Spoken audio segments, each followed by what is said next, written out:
Welcome, welcome, welcome, welcome. Shalom, good morning, good afternoon, good evening.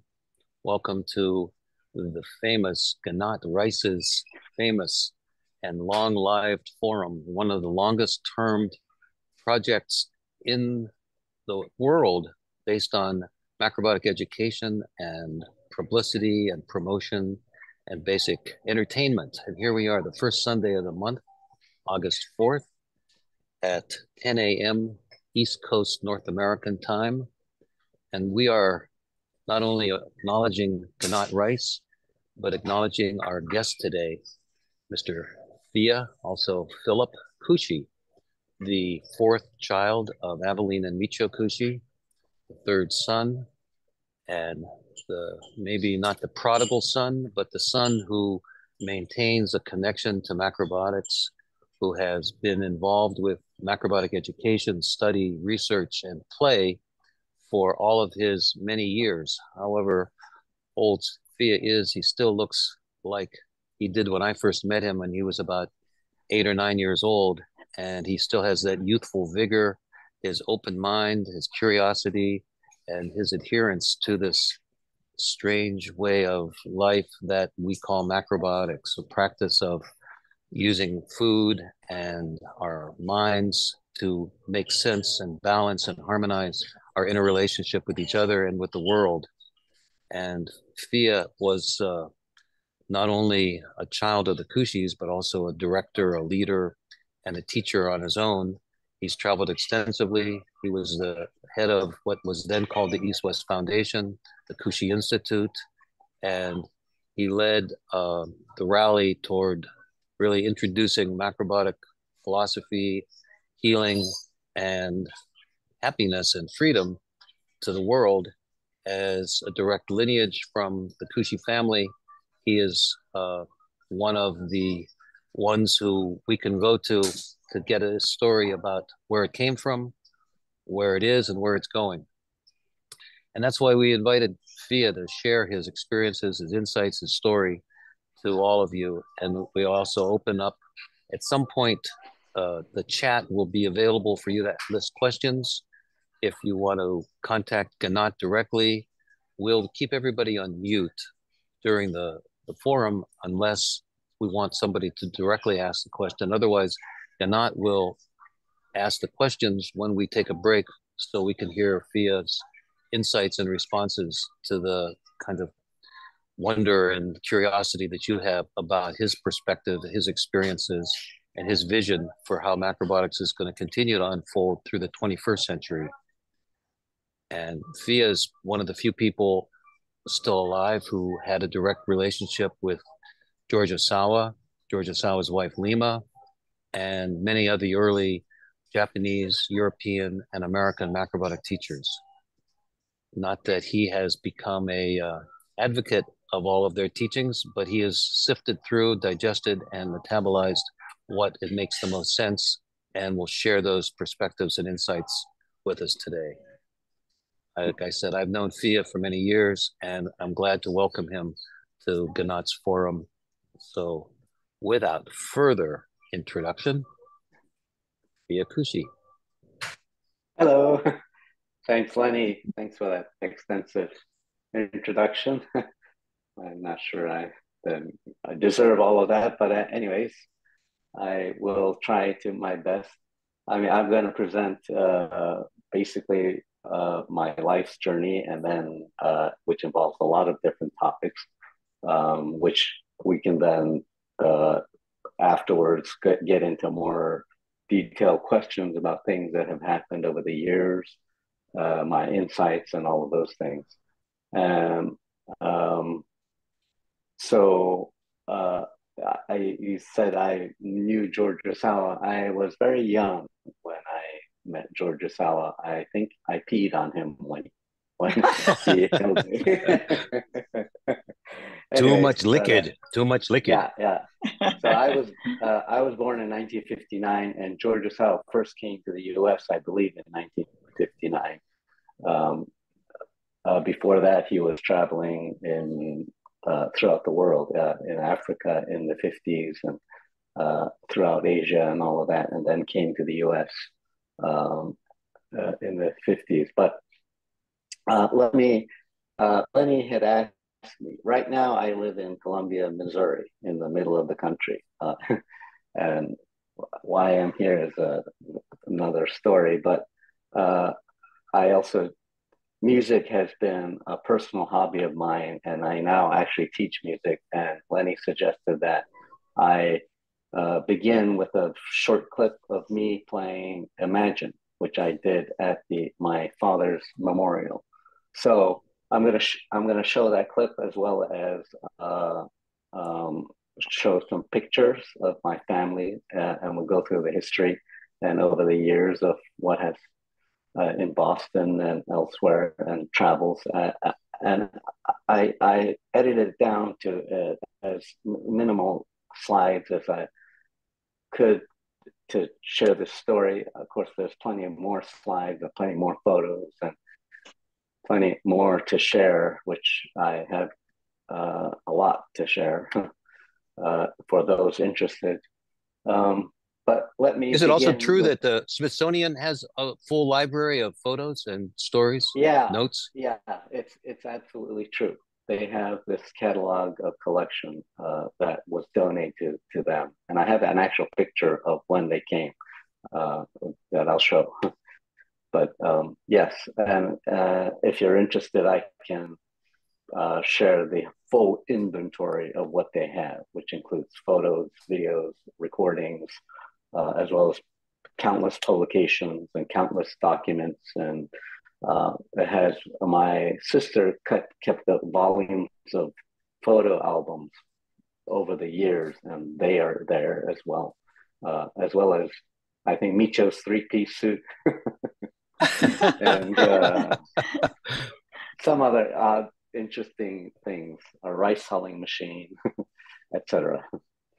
Anyways, so let me begin by sharing my screen, and hopefully this will work, and then I will share this YouTube clip. Screen broadcast start. Uh,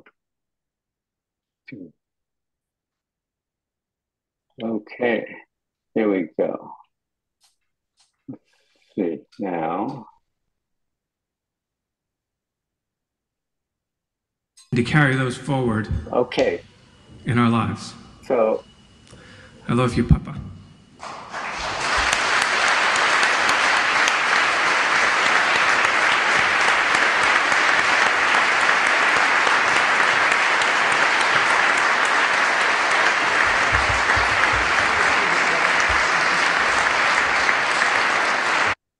just so you're watching the very end of the memorial service, and my brother Haluo or Larry Kushi is going to come on and close the ceremony with me playing piano in the background, and the camera moves over to me sometimes, and you'll see me playing. Anyways, here we go.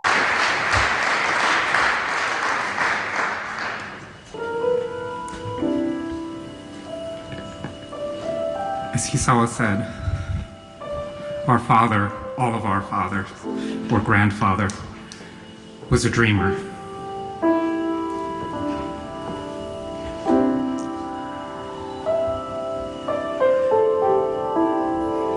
My brother Phiya on the piano.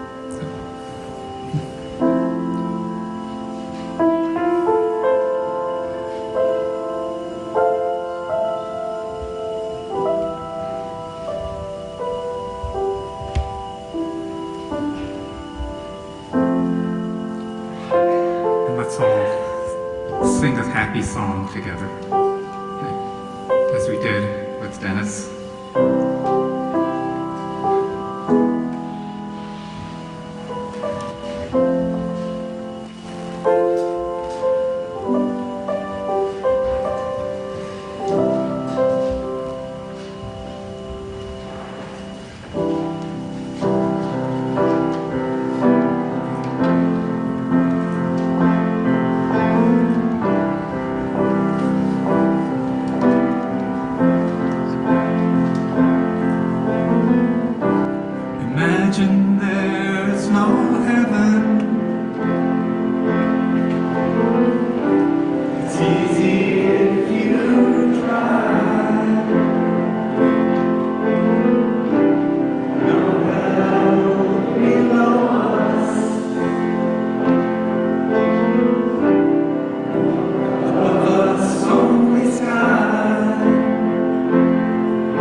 that was lovely. That was lovely. Yes.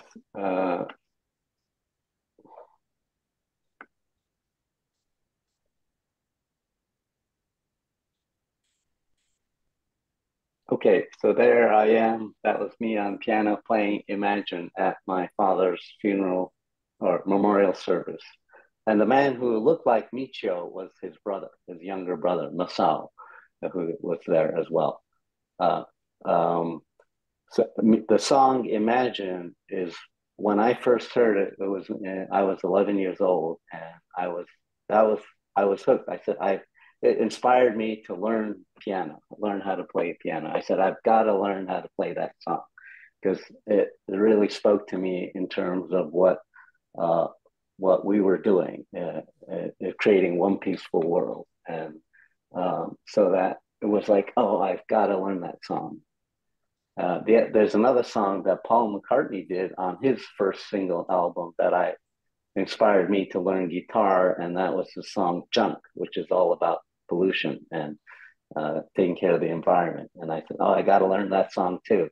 Anyways, so my sister taught me how to read music, but the John Lennon song and what inspired me to really learn and play. So that was the first song I learned to play, and there it is. I'm playing at Michio's memorial service. Okay, so there's my parents.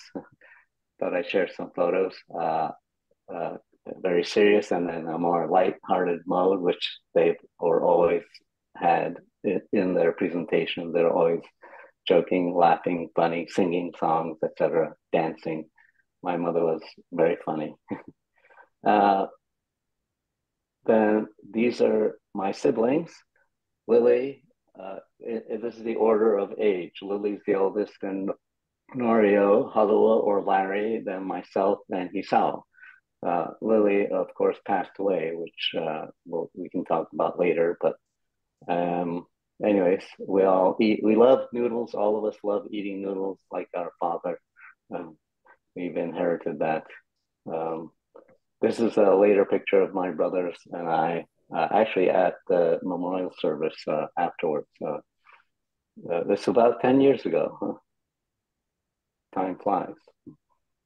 Okay, this is my mother's parents, Banjiro and Katsue Yokoyama.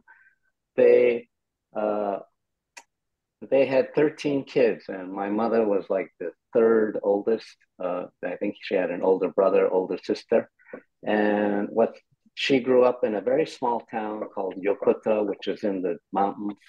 And I believe that my mother was always trying to recreate that atmosphere that she grew up in, which is a very small, close-knit community in the mountains, which I think she tried to recreate a few times in her life. Anyways, yeah, a couple of interesting facts about Banjiro and my mother's side. They descended from samurai. They were actually samurai, and he became a Christian, a devout Christian, and he built the church in their little town, the Yokota.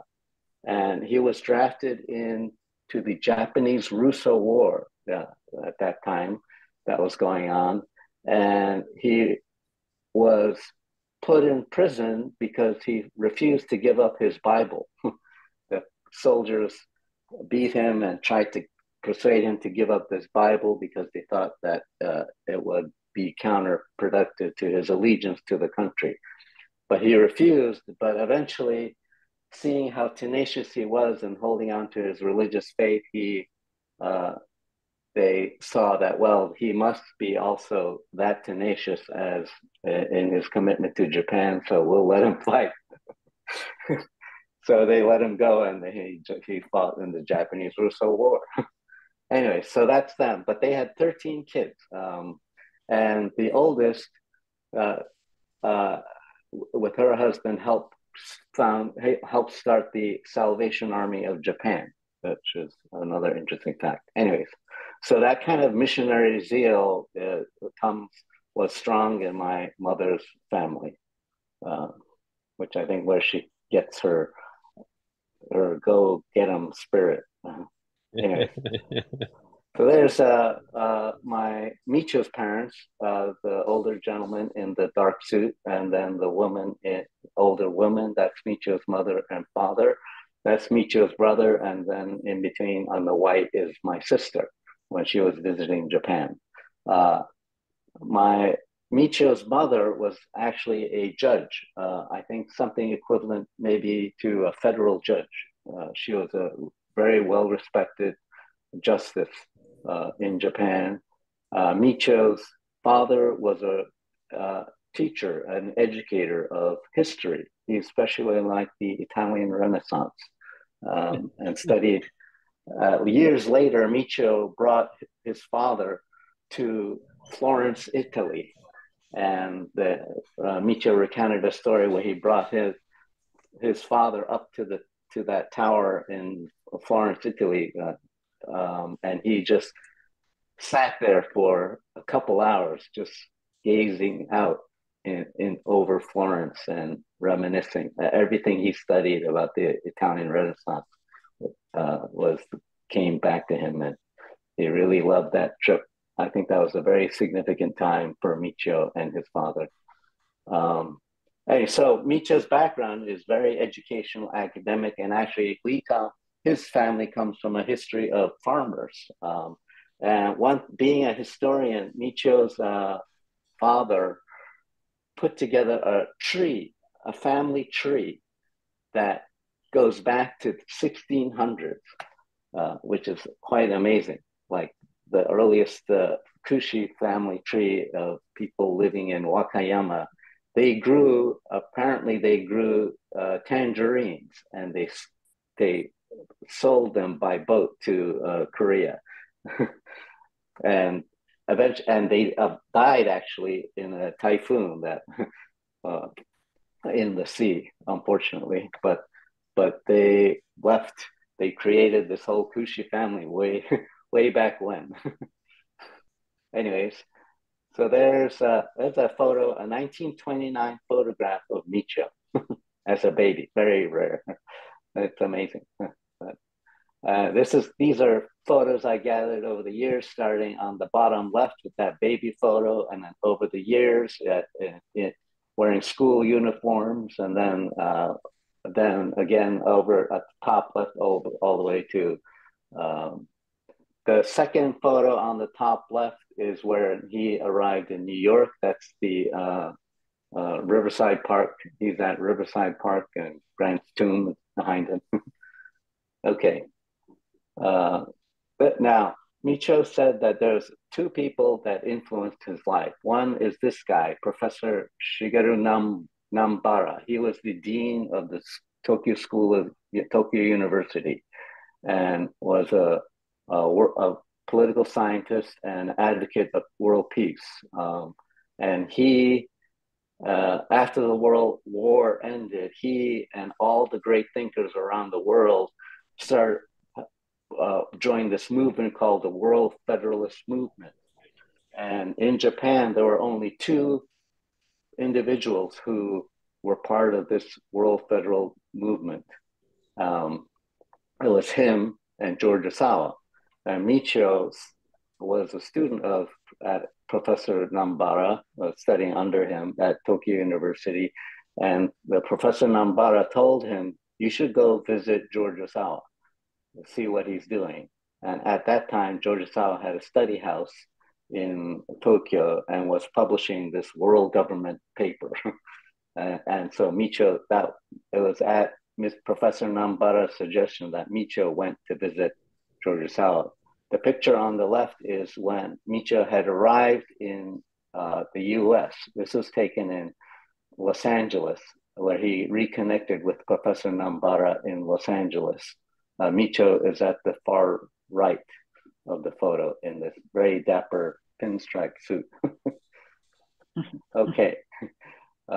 This is George and Lima Osawa, who also very much influenced Michio's ideas, and which he met at and was interested. Well, it's all history there, but anyways.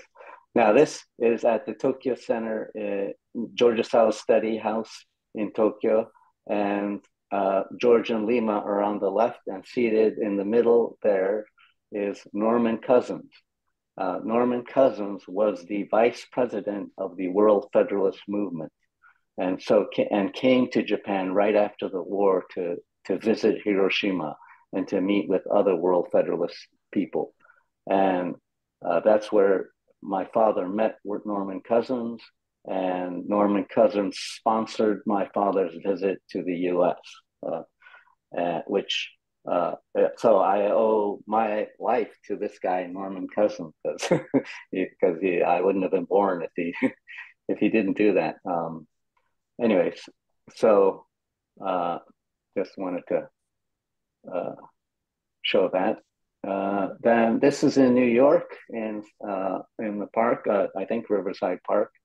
There's my on the far left is Alkan Yamaguchi, then Michio and Norio and Lily, my mother, and Cornelia and Herman Ihara. This is this would be probably around 1955, because Norio's Sakura born. Sakura season. What? Sakura, right? Yeah. Right? Cherry blossom. Right.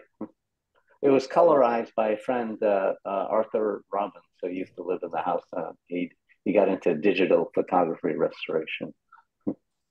Anyway, so then here's another photo of Georgiasawa and us on Long Island Beach, and the family. There's Haruo, there's Herman and Cornelia and their kids, Mari and Jiro Aihara, and I'm the little baby in Lima's lap there. Okay, then there's my mother with my three older siblings in New York. There's us, or a little later in Brookline. That's me right at the front. That's me playing with this car that Norio made. And this is my mother in the background. This is the Gardner Road house in Brookline, where we lived, where I first started going to public school. This is at a French Meadow summer camp.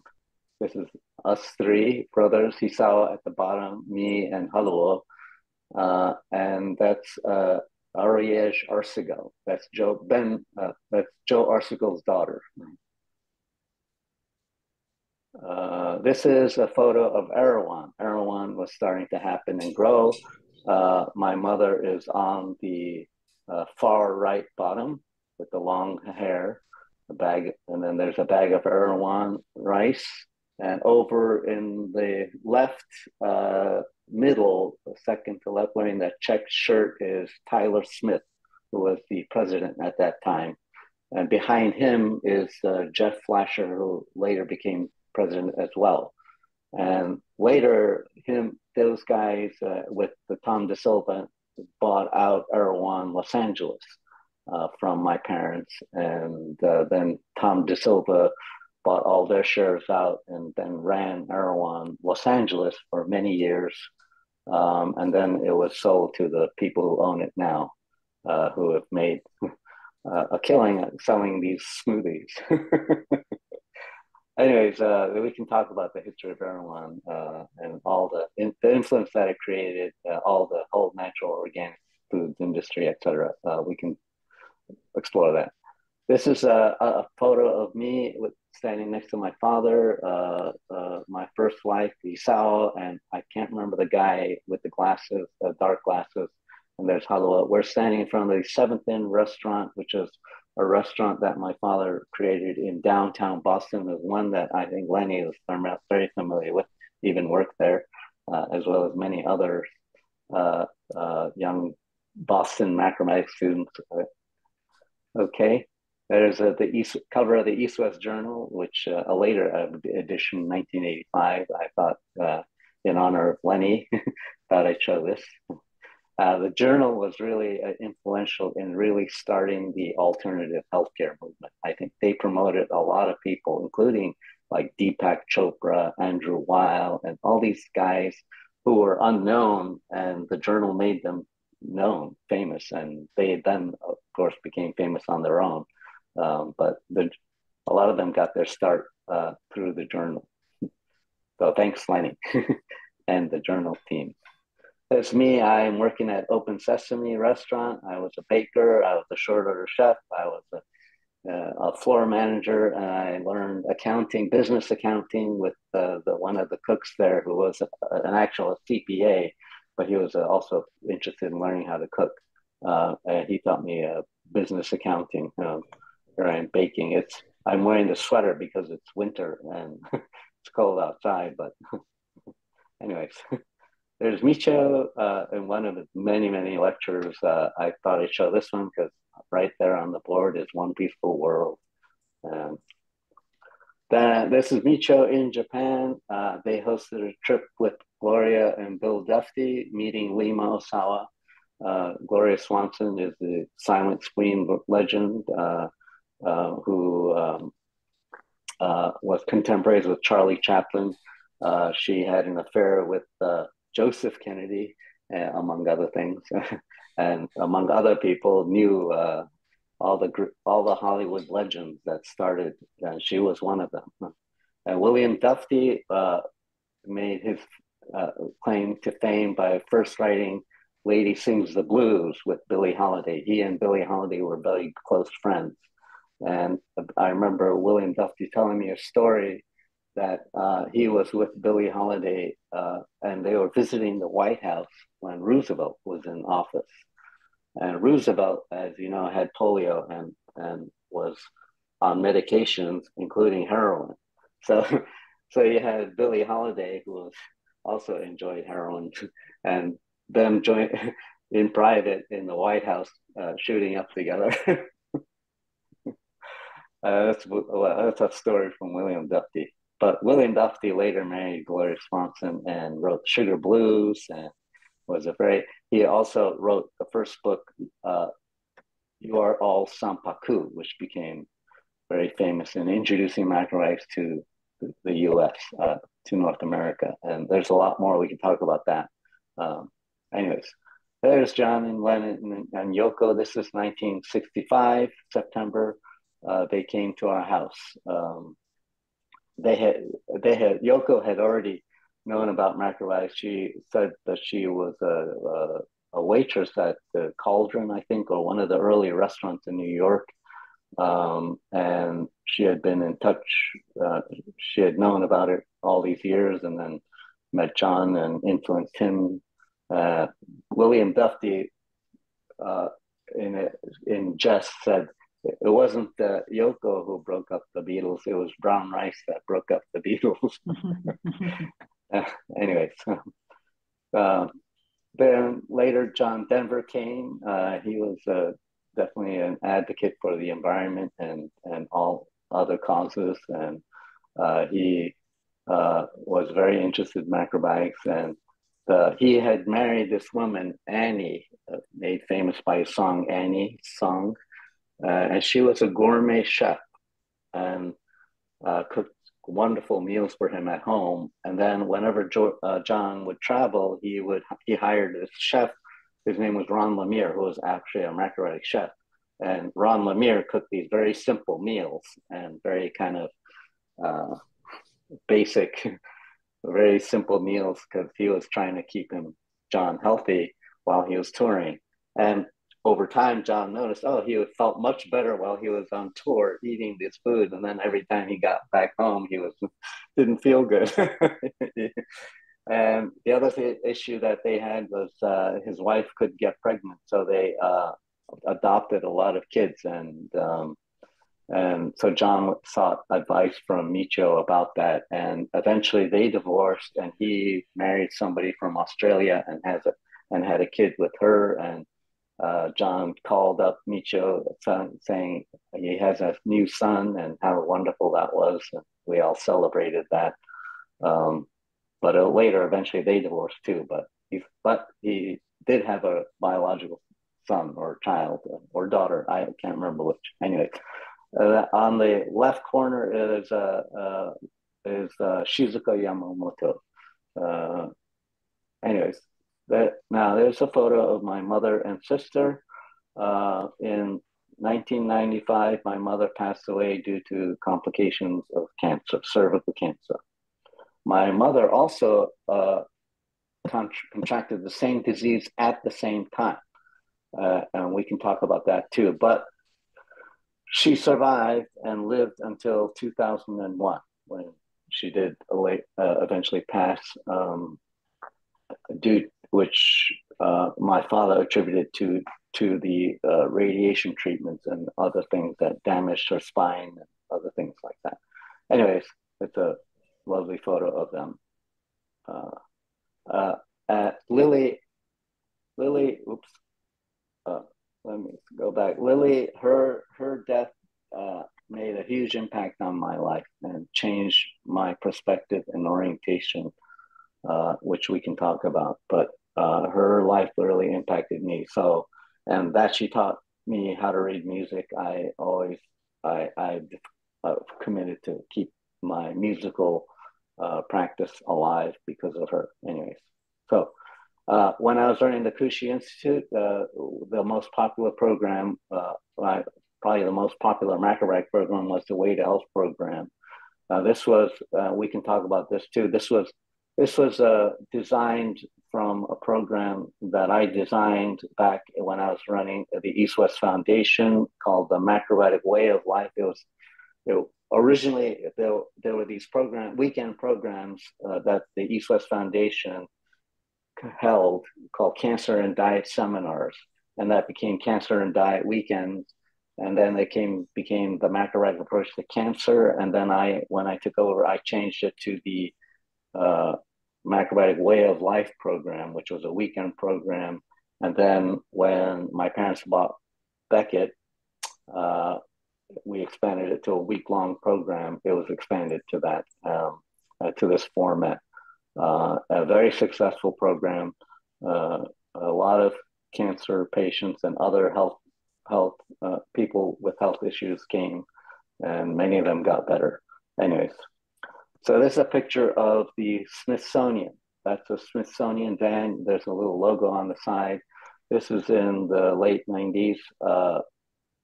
There's me. That's when I was running the KI. I looked very tough, like ready to look kind of mean, ready to karate chop somebody. But anyways, there's my parents. The woman in the middle is Catherine Ott, and I forget the guy's name.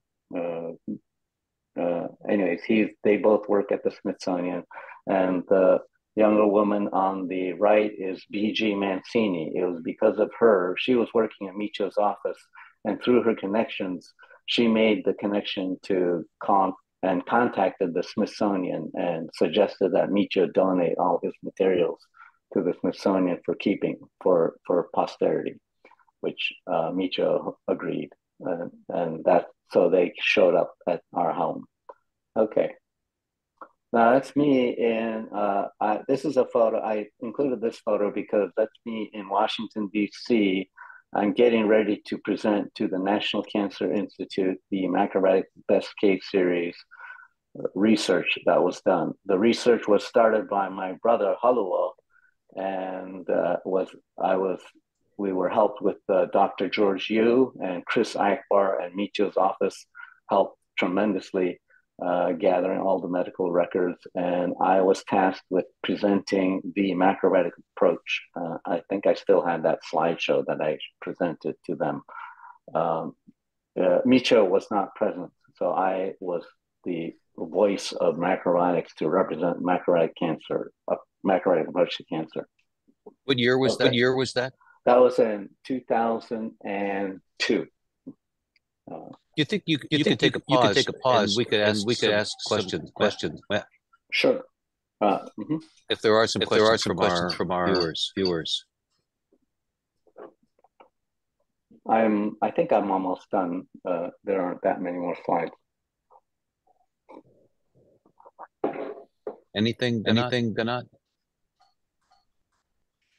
Anybody have questions? I hear a big echo. Yeah, is there?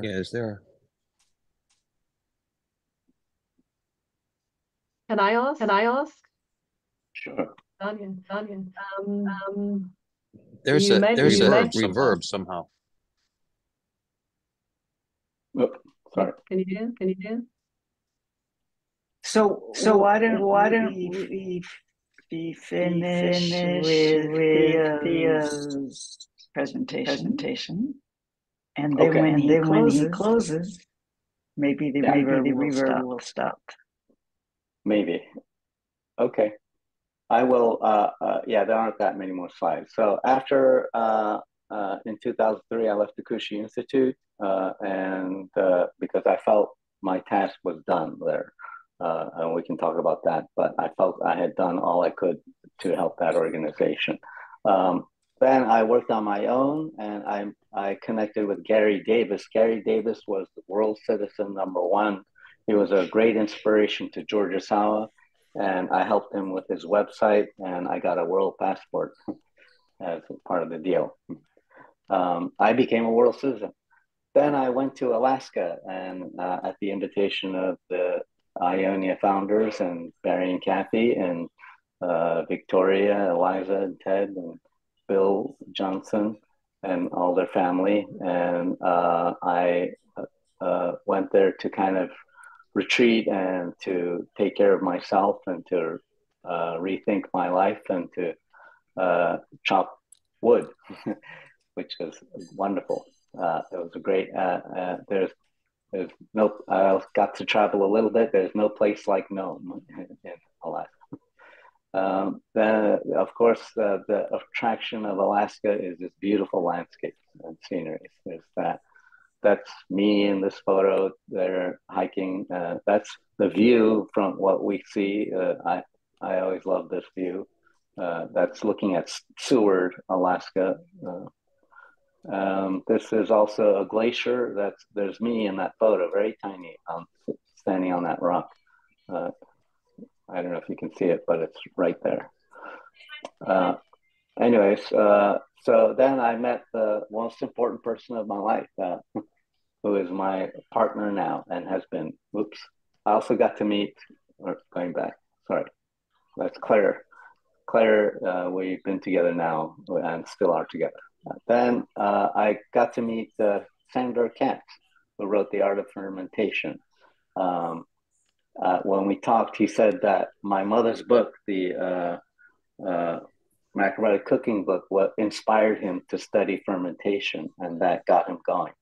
I found that really great, a great acknowledgement. Somebody who really took a simple idea that was part of macrobiotics and took off with it and really became very successful with it.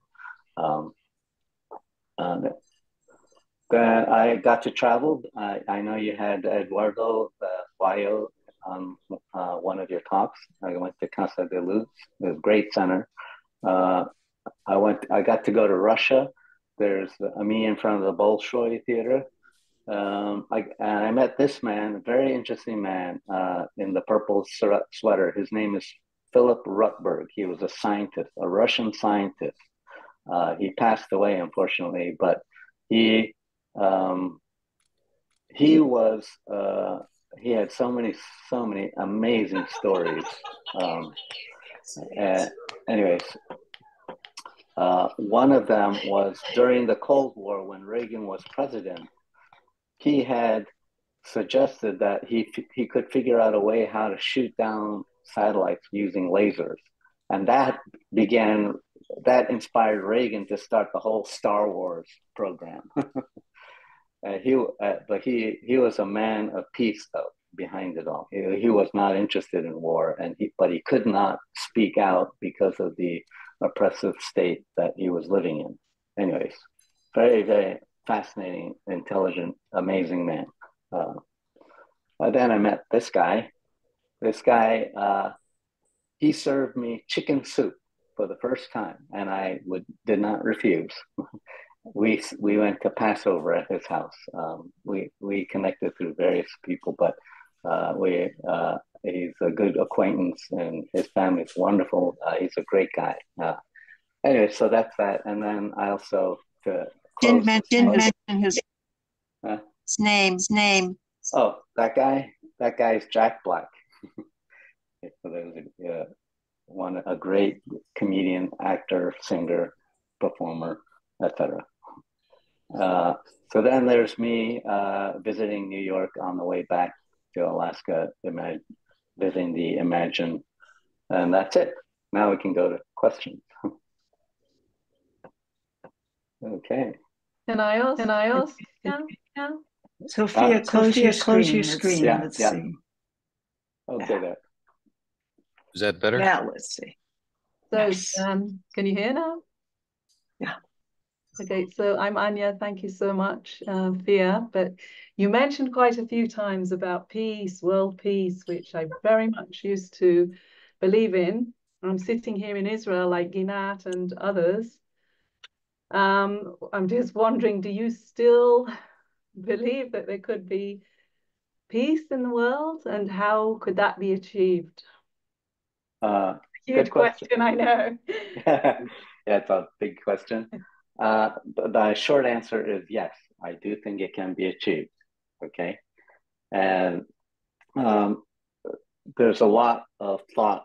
There's a whole thought process that I have behind it all, which I don't think we have time for.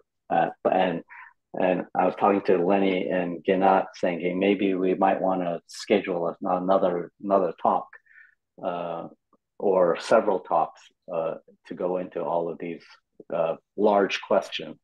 But definitely, I think it's possible, and I think that there are some keys that Osawa and presented, which is the marriage of East and West, and it's not just a marriage of cultural ideas, but it's a fundamental way that we look at we look at reality and we look at ourselves.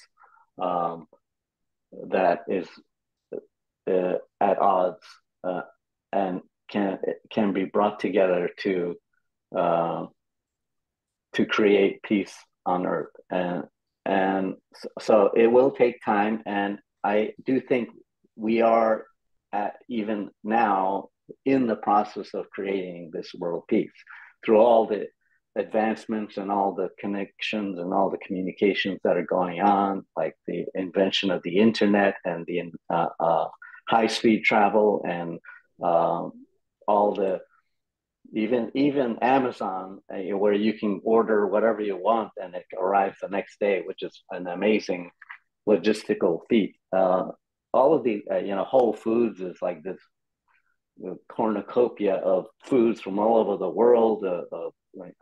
Some very high quality, some not. But anyways, it's amazing.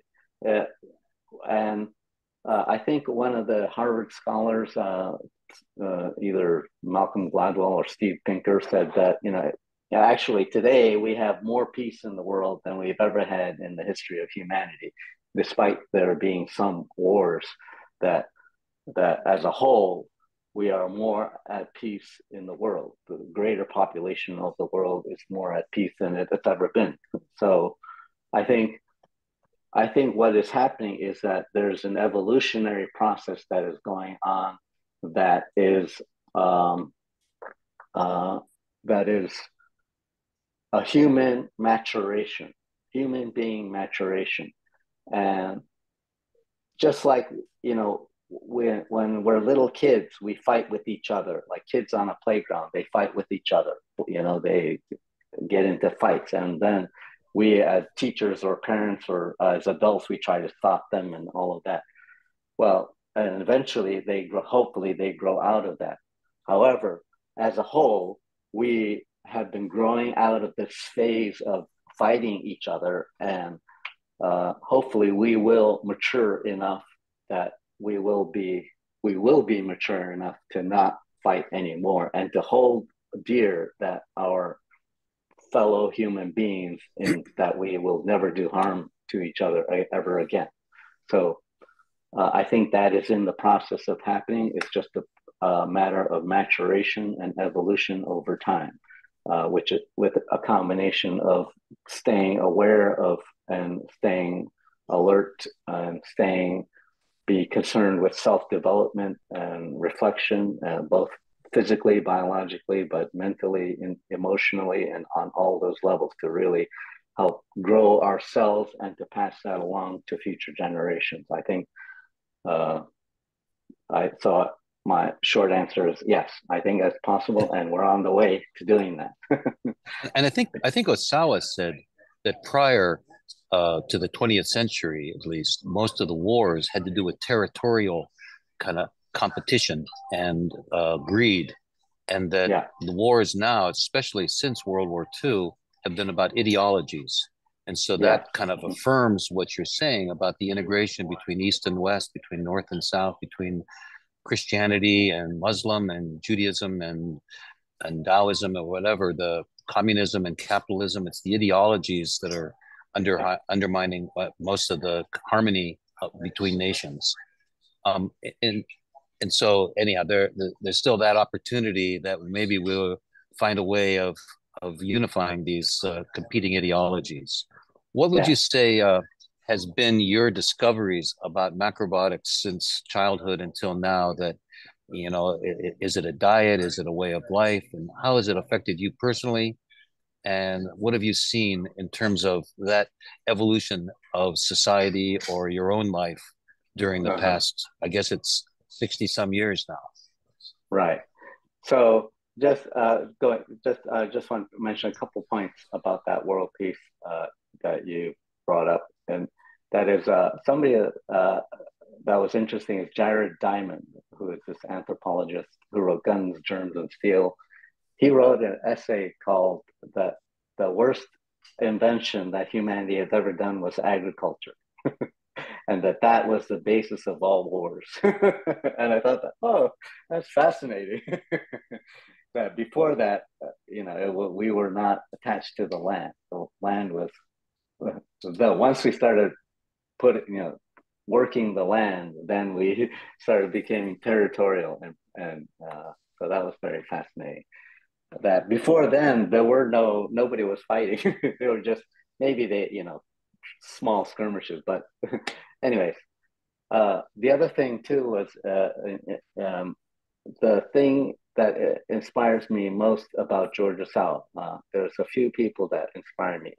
Is that story about him being so anti-war, so anti-Japan invading or fighting that he was put in jail.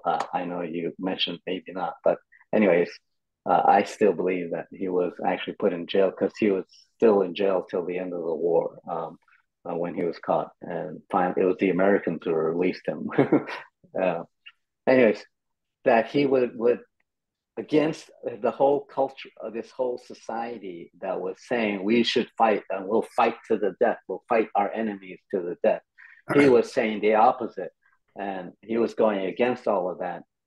A very unpopular position to have in World War II against Japan, which was fascinating to me. The other person that I mentioned was Gary Davis, who, like him, was a bomber pilot, and at the end of the war, because he saw all the horror, he gave up his U.S. citizenship to become a world citizen. He again was voicing his opposition to the ongoing violence and conflicts that were being promoted by the U.S. and by nation state systems, and so declared himself as a world citizen.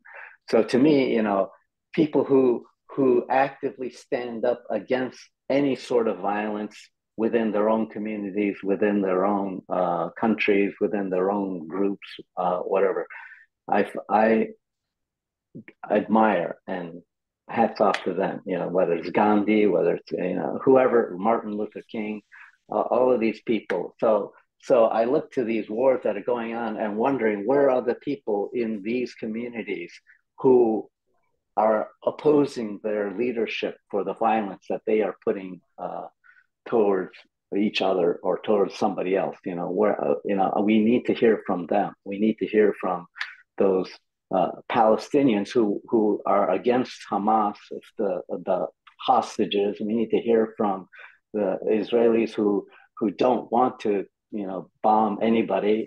We need to hear from the Ukrainians who and the Russians who are against Putin. We need to hear from those people. Those and so I look forward to that happening more and more over time. So and that to me is a clear path towards one peaceful world, as long as we keep that in the forefront, that we are first and foremost and always human beings, and that our other identifiers like religion or nation or all of these things are secondary to our first responsibility as being a mature adult human beings who do not hurt each other. Anyways, so that's that. No, going back, I sorry, lost track of the question you had asked at the end. Just about your experiences. You know, you've been firsthand, right at the core of the spiral of growth, development, evolution of macrobiotics. So how has it affected you? What you know? Yeah, I mean, you can expand it into the larger philosophical, but let's hear you know, your personal experiences. Well, obviously, I've had noticed differences in my food when I'm going to public school to my other fellow classmates. You know, I was a little kid going to first grade with a lunchbox, and in my lunchbox was brown rice balls wrapped in nori with the umeboshi and a little thermos of bancha tea, and going into school, and all the other kids they either bought the school lunch program or they brought their own lunch, which was like a white Wonder Bread sandwich, peanut butter or cheese or whatever in their sandwiches, and a glass of milk or a thing of milk. And there was an episode when I was in third grade that I've recounted several times that the teachers were so concerned with the food that I was bringing to school that they thought that I was being malnourished and was being abused. And they forced me to buy a lunch. They said, you have to go, you have to. And I was crying, and I remember looking down at the tray of food, and there was a meatloaf with mashed potatoes, some peas, a carton of milk, and a piece of bread. And it's like, and I wouldn't eat it. And so they called my parents, and my parents, we lived in Brookline, which, as you know, has a strong religious communities, including, you know, a large Jewish population, and it has the Christian Science population there. So my parents took advantage of that, saying, "Oh, it's because of religious purposes that we eat this way." So they couldn't say anything. So they left me alone. The teachers left me alone after that. But it was clear, and I felt embarrassed because the teacher, my fellow classmates would tease me. They look at the black stuff, and it was nori, and they say, "Ooh, what's that?" And I said, "It's seaweed," and just that. But that never, like, I was never so ashamed about it that I would joke to them, "What are you eating?" And I said, "Meat." I said, "Ooh," I would say back to them anyway. So, it was clear that I saw the differences. But what kept me inspired is the growing Boston macrobiotic community. You know, we lived in a study house. At that time, we were living at Gardner Road, and Evan Root showed up in his motorcycle and leather jacket, and he introduced us to the Beatles and to Chuck Berry, and I was like, "Wow, this guy is great!" And and all these other people who showed up, and you know, we had a house full of people, of really interesting, Ronald Koch, Jim Ledbetter, and all these other people, Paul Hawken. They all came, and it was all fascinating. It's like, so, and they all came to hear my parents, to learn from my parents, which was amazing. So I thought, wow, there's something here that I can be proud about. You know, something that obviously the kids at school and the teachers at school have no clue of what's going on, and that's okay.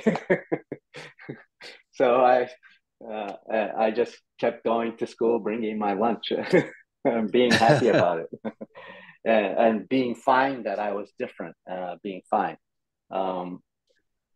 Now, one of the things that was when in sitting in on Michio's lectures, what the thing that really hit me was what he would say at the end of like every lecture.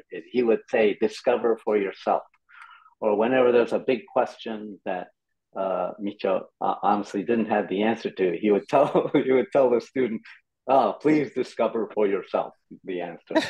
But I took that to heart, as well as George Osao's idea of non-credo, which to me meant don't believe what I'm saying, don't believe me,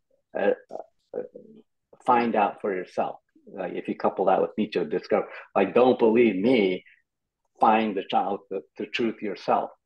So that to me was like, okay, whatever they're saying, I have to figure out if that's true or not for me, or if that's really true. And so I always took all the teachings within that context and was always like questioning everything that was being said and like wondering, well, any claim that Osawa made, like dandruff is a sign of mental illness or something like, something wild, or if you have these marks here, it means you cheat on your husband or cheat on your wife, or, it's like, where do you get these ideas? Where do they come from?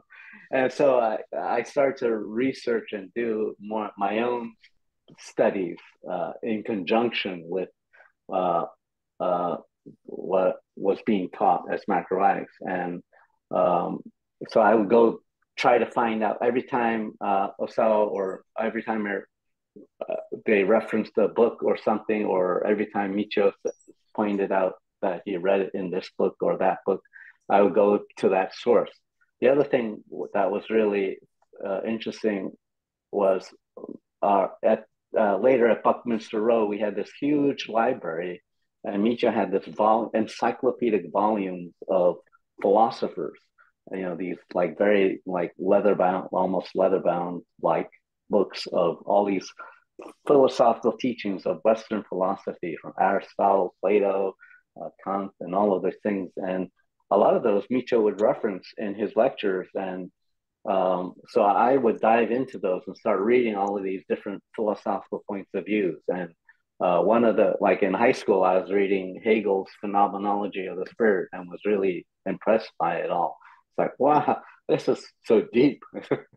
So profound, and has a tremendous meaning, because Osawa always referenced dialectics, which is what Hegel kind of invented, as being the same as the studying yin and yang. So that was like, I get it now. I get what that's all about. I had to discover all of these things on my own.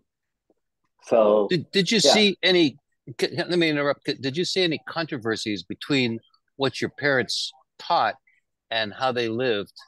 And ultimately, of course, they taught, and then your sister got sick and your mother got sick. Yeah. But even before the illnesses, there was a lot of controversy that your father couldn't do what he was teaching. His practices were not the same as his teachings. And what's the issue there that you saw? Well, one thing that Michio always said that was very clear to me is that he said, I'm not a saint. I'm not, and he would criticize people who were trying to be the saint. He would say, or not criticize, but he would like, I'm not a saint. I'm not trying to be perfect. I am just a teacher, and I'm doing, and the teachings were always not. I always saw the teachings as a vehicle to be free. Like the ultimate goal is not to limit and restrict yourself to a specific diet, but to be able to eat and enjoy everything. That was always the goal. Like if you read the 7 levels of judgment on all of those things, that the goal was always towards freedom and happiness, to be a free spirit, free human being. So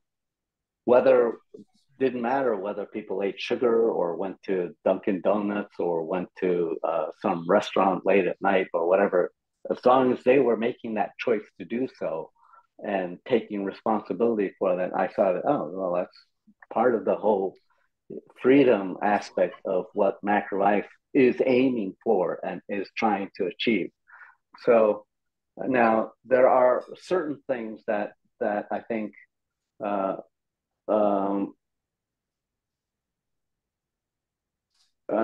sometimes there were specific like advice, food things or things like that didn't make sense or seemed to come out of left field that sometimes people accepted.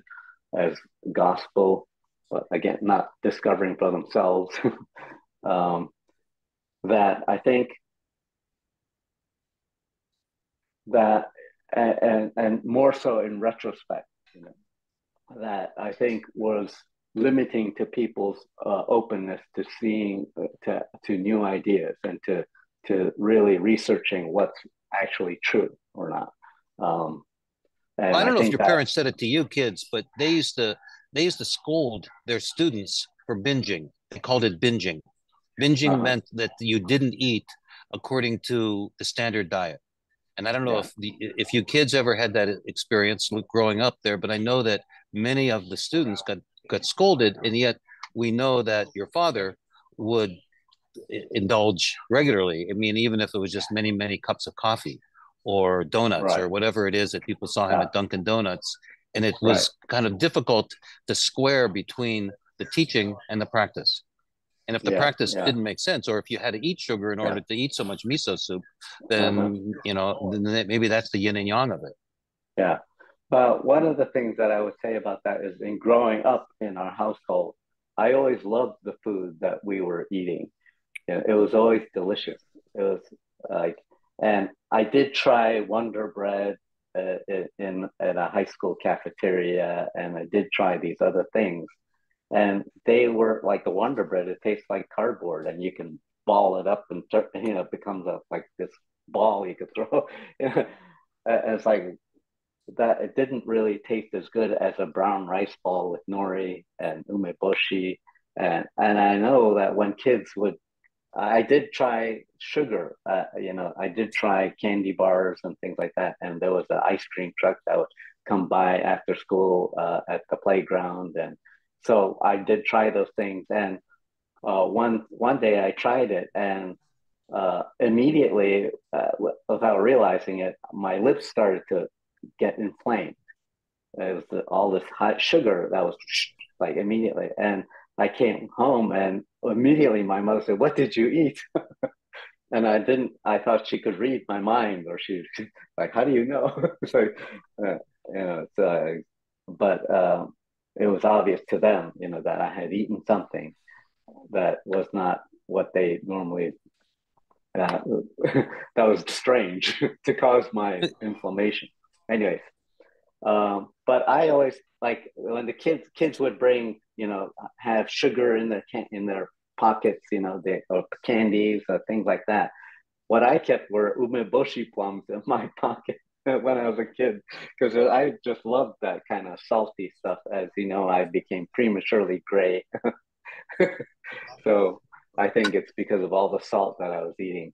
Anyways, so that was so in terms of them telling me to bin, I mean, Micho was encouraging me actually to try different things. Like when we would go out to a restaurant, when I was young, he would say, "Oh, try this, try that," and my mother would say, "No, no, no, no, no." Like,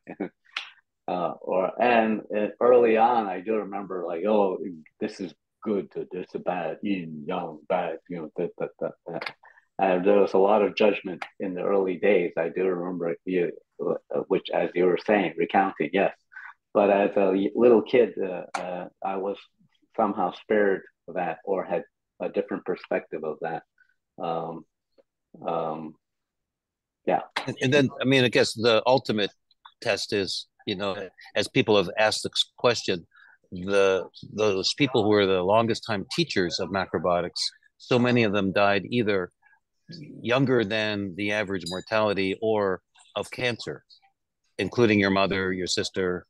And we don't Yeah. really know exactly what was, intestinal parasites or whatever it was that Osawa had, but there were very Mhm. few instances of long-term macrobiotic teachers living Yeah. a long life, maybe a full life, but then having cancer.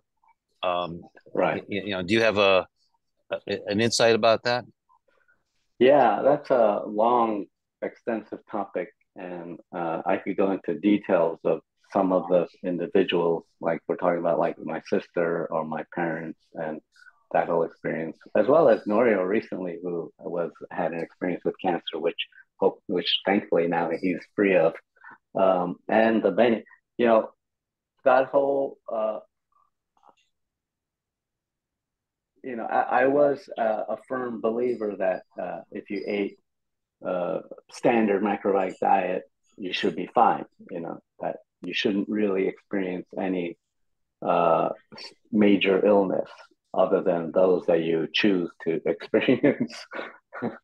but but over time, I realized that it's not just the diet. It is,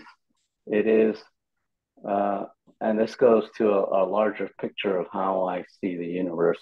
That people have a certain trajectory in their lives, and that trajectory is whatever it is. It's also reinforced by what they eat, and so the people who I saw witness who really changed their diets and changed became better, cured cancer. Like I saw lots of people who cured cancer through the years, working at the East West Foundation and the Kushi Institute, many of them. And what they did was they came in and they changed the trajectory of their lives completely. They turned it around completely.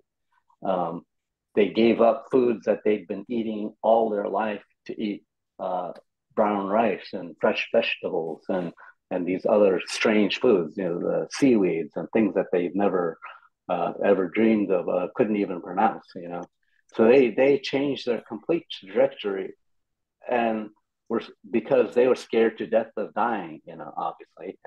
But and the doctors told them you have only so much time to live, so they had no other recourse to go to, and they said okay. They changed their trajectory of life, and that complete change, like a 180-degree shift, is what healed them. It's like, oh yeah, and they also had the support of their family around them as well.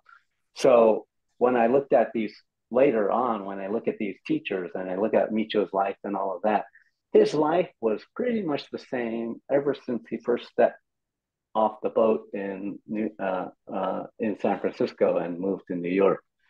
He was pretty much the scholar. Back then he would go to coffee shops in New York City. I mean, who wouldn't? It's the greatest place for coffee shops, in one of the greatest places. But the trajectory of his life stayed the same. Same with my mother and these other macrobiotic teachers. In other words, they, even though they may have been involved into the philosophy and all of that, and many of the young, as you know, the peers of your generation, they weren't coming in because they were sick. They were coming in because of this idea that was this new idea, and but in the end, the trajectory of their life was always the same. It didn't. The whole thing didn't shift, except for those who actually changed their lives, who like gave up whatever it was that they were doing and are still now very healthy and living and reaping the benefits of a macrobiotic life, which I will add includes a constant self-reflection, a constant self-assessment of, not just of like noticing what effects this food has on you and that food, and then making adjustments on the way, but also a total reflection on what is my life about, what direction am I going in, what am I doing? Because I knew that I myself, like when I was working at the Kushi Institute and supporting my father's dreams, my parents' dreams of one peaceful world, that I was very active and very ambitious and very, running around here and there, but I was becoming sick. I could feel it in me. I was becoming unhappy and sick, and had experienced 2 divorces and all of these other issues. And had I stayed there, doing that, committed to this dream, then I would definitely have gotten some kind of health issue, major health issue. So that's when I said, okay, I mean, my last turn as a Kushi Institute director, I said, okay, I'm only here to do this one thing, and then after that, I'm out, because there's more to that story. But So then I stopped, and I was and the inspiration for me to like really look at my life was when Lily passed away, and then my mother passed away, and then my father got sick, and then all these. So it's like something is, I need to do something's wrong here. Something needs to be changed, and that change has to start with me. I have to change, and thankfully, I was invited to Alaska, and Alaska provided this very natural environment for me to just quiet down and look at my life and just not focus on trying to save the world, you know, which I think can be, if it's something you've been doing all your life, you need to take a break. You need to stop doing that. If you haven't been doing that, then you should start doing that. In other words, so that lends itself to that whole idea of freedom in your life. Be free to experience and explore all kinds of aspects of life, including changing and the trajectory of your entire trajectory of your life. And that to me was like, I remember when I heard that Denny Waxman was sick, because a lot of these macrobiotic teachers didn't share that they were sick. I think out of embarrassment, or they did for whatever reason.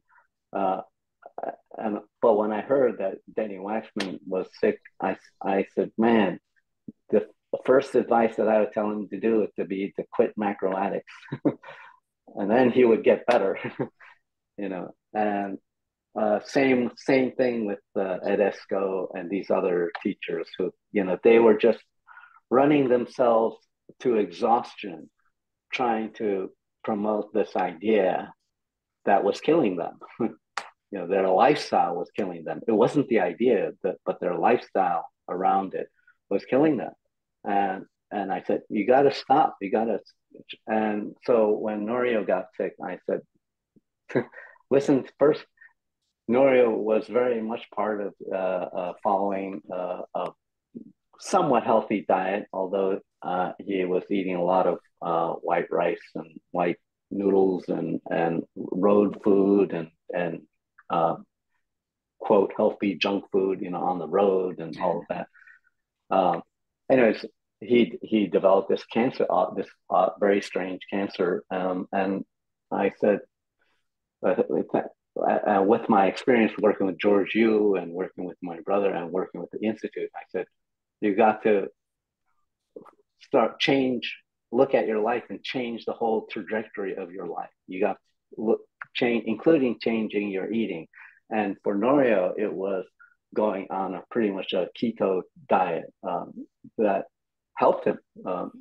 It's because he cut out all carbohydrates, including brown rice and grains, and just ate animal food and vegetables and MCT oil and things like that. Anyways,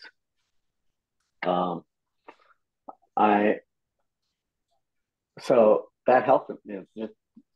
So I was trying to encourage him to rethink and change the trajectory of his life, and which included changing his diet completely and changing. And to me, that kind of exercise of changing and completely changing your life is what keeps us going, is what keeps the spirit of adventure alive and keeps us healthy.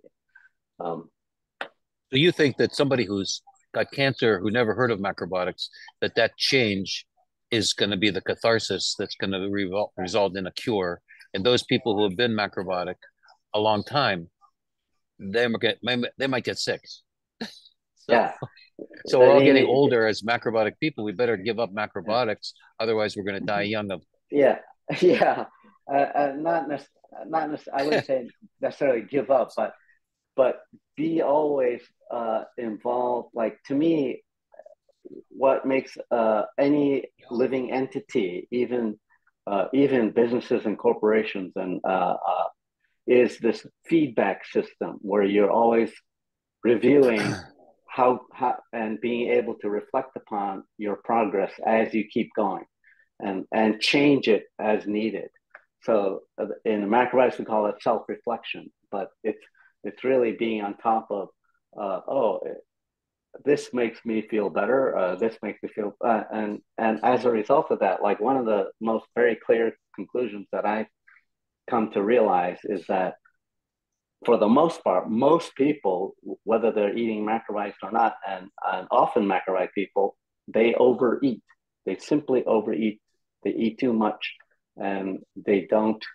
Uh, uh, so all of their problems ensue from that overeating, whether it's overeating in general or overeating a specific type of foods or overeating a certain, uh, you know, could be an addictive response or could be they just satisfying cravings or this or that. Instead of stopping and saying, hey, wait, need to, I need to exercise my free will of not eating first and foremost, or eating when it's going to be most effective, or sometimes, yeah. Anyways, just taking control of that very first step, which I think is very critical. So not eating, and then sleeping is very important. I think as I'm getting older, sleeping is very important for the liver and digestive functions. Going to bed hungry and then sleeping a lot is one of the most healing things you could do, first and Yeah, foremost. doesn't And your then, brother do intermittent fasting? Isn't Norio also doing intermittent fasting?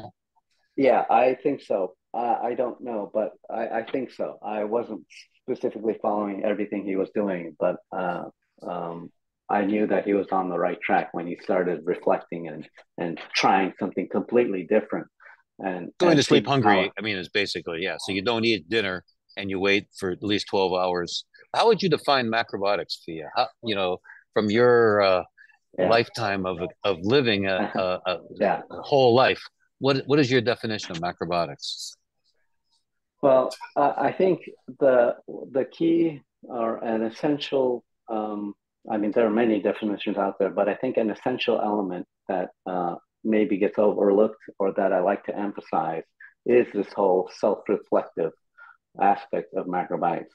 That you are always looking at how things affect how the environment affects you, how when you move in one direction and you encounter these things, whether it's food or whether it's uh, social environment or natural environment, all these things, that you are constantly looking at how this affects you, and and first you're enjoying it, enjoy it in the moment, but also understand that, oh, you start to draw the connections that, oh, if I do this, then this happens. If I do that, that happens.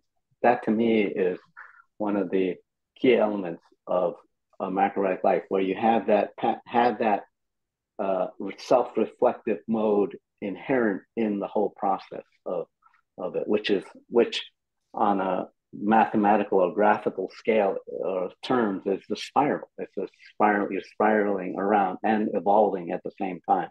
So uh, that's what I see as inherent, essential, and in the development of macrobiotics.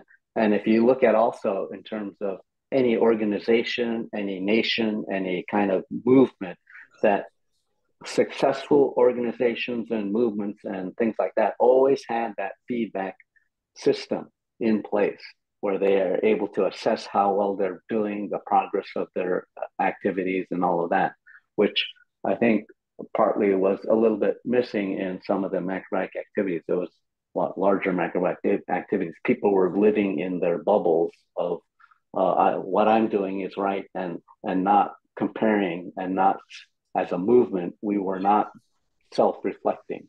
We were not engaged in how are we progressing? How are we? There was no collaborative, larger, like, connecting. It was just like looking at Michio as the guru, and whatever he says is whatever, and that he himself was not uh, as open as I think he could have been, in terms of inviting greater contributions from his students and from people who are engaged in this whole process to to develop the movement further, develop the organization further. I mean, there was, and I think that comes from his background and his culture, like for example, there was a time I was living in Japan and for 3 years, and I was working in Japan. If you know, there are two main exporting companies, macrobiotic exporting companies. There's there was Mitoku, run by Kazama, Mr. Kazama, and there was Muso Foods, run by the Okadas. So when I was there, that was in the early 90s. That was a time when the organic industry was really coming. New laws were being created in the organic industry in the US. And so I had the opportunity to start the organic certification movement in Japan by connecting these macrobiotic businesses because they had to get together in order to be able to continue to export using the word organic in their products. So I brought, because of me, Yuko came for the first time in the history of their doing business, which is like over 20, 30 years. Yuko came to Mitoku's office for the first time. they would never communicate with each other. They would never acknowledge each other. They would never, like, they were just competitors. Even at trade shows, they have booths like just within stone's throw from each other. One peaceful world. Yeah, exactly. It's like, so yeah. So that's. But I just want to ask again, if somebody said, what was it that your parents were teaching? What, give me 2 sentences, 3 sentences. What is macrobiotics? Kushi was associated with macrobiotics. Right. What is macrobiotics? Somebody has never heard of it. Yeah, I think from a historical point of view, if I were to answer it, like your experience, no, what is personally for you? What does it mean? Okay. Macrobiotics. Well, for me, it means being aware of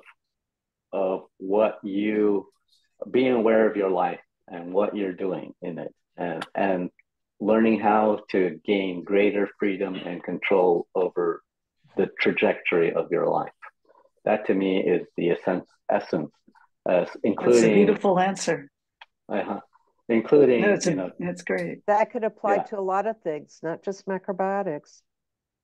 Yeah, but all of that, which include, but you have to understand that the foundation of what you put in your mouth is key to the biological foundation of the trajectory of your life. If you ignore that and just like eat whatever, then eventually that will lead to a sickness or some kind of health issue, and you won't be able to do whatever you want to do. Yeah. So could you say it? So because people like that, did you say it one more time? Just repeat what you said. The number of people give positive feedback. So just to say it so that everybody gets it again, if you can. Yeah. Okay. So to me, macrobiotics, or the teaching, from what I gather, is being able to pay attention to your life and to begin to really understand and the dynamics of it, of everything that you do in life, which includes what you eat, but includes everything else, and pay attention to the effects of it toward the direction of having control and freedom over your life completely. And that to me is what macrobiotics is. You want to have freedom over the trajectory of your life, freedom and control over that. Well said. With happiness. Yeah. Yeah, absolutely. I mean, that also leads to happiness, or that promotes happiness. So when you were saying like what was going on in the late 80s and the 90s with so many people having reversals of cancer through counseling with macrobiotic teachers and your parents, and the growth of Erewhon and Seventh In and East West Journal, we had over 100,000 subscribers to the magazine worldwide. And by the year 2010, macrobiotics was off the map. So something there was a trajectory, and there was a cliff that it fell off of, and now macrobiotics is pretty much unknown except among the people on this forum right now. Could you give us a diagnosis? Yeah. Well, I think it's not all failures.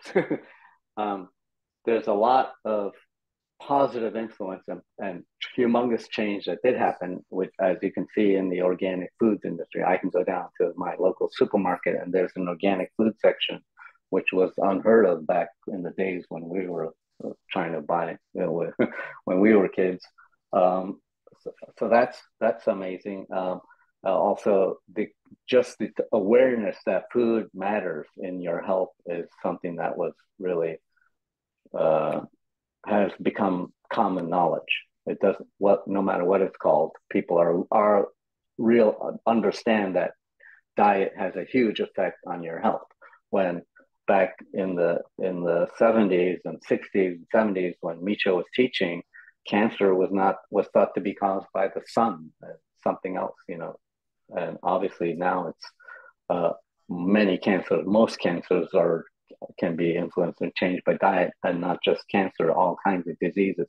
Anyway, so where was I going? I was going.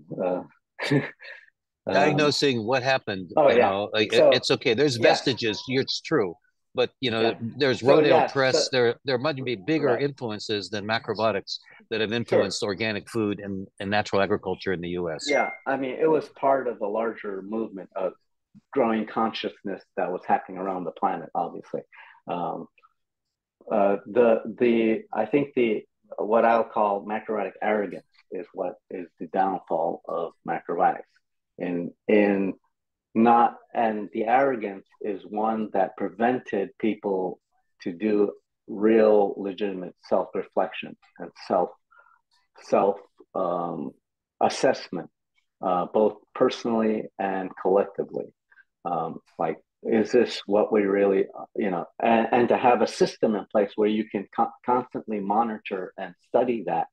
Um, Now, I think there was the attempts that Michio made to bridge science, like the Harvard studies that he worked with for heart disease, and the AIDS research he did with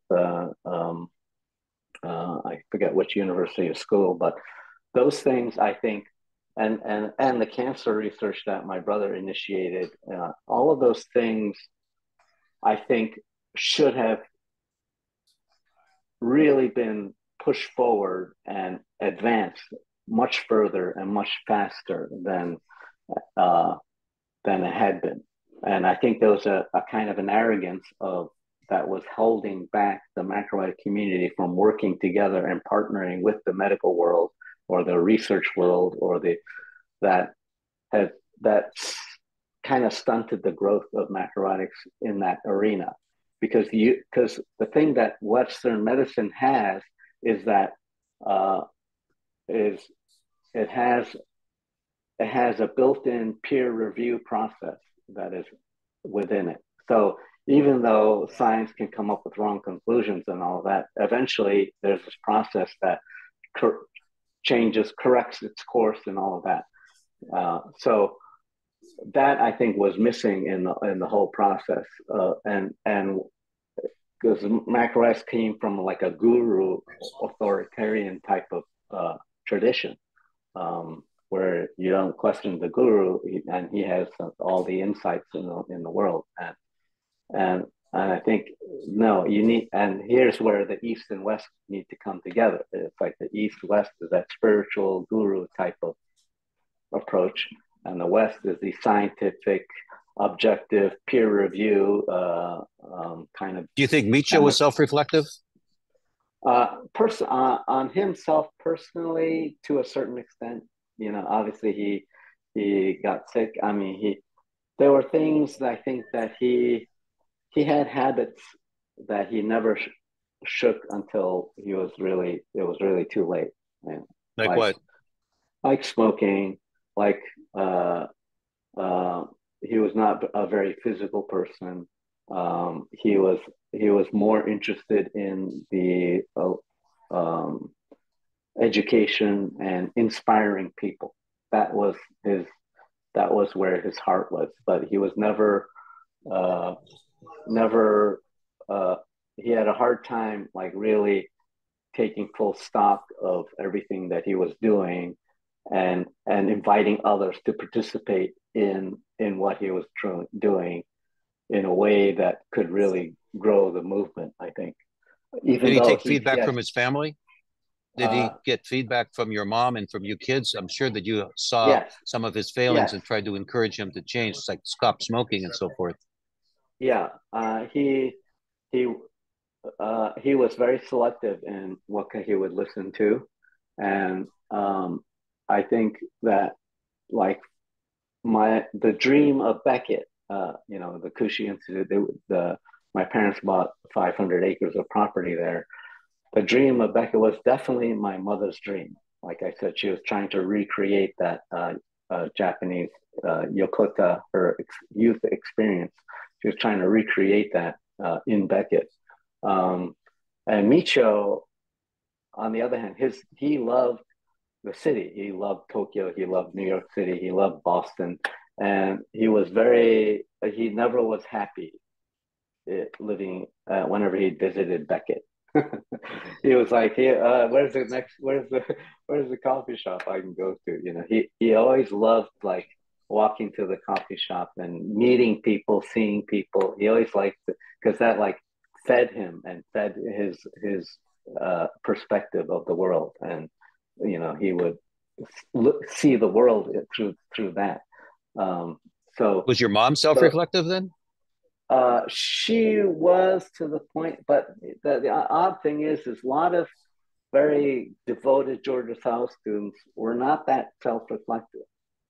They had gotten into this now, not so much my mother, but some of these older like Madame Riviere, some of the older Japanese, uh, they became adamant about the absolute justice because that was one of George Sallow's mantras.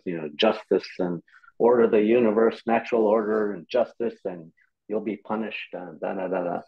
And, uh, and so they developed this very narrow mindset and very narrow following. But Aveline was definitely influenced by her kind of missionary background and her and inspired by George Sand's idea, and so was constantly driven. And she did have these food cravings that she had. She loved like sourdough bread. That was one of her favorites.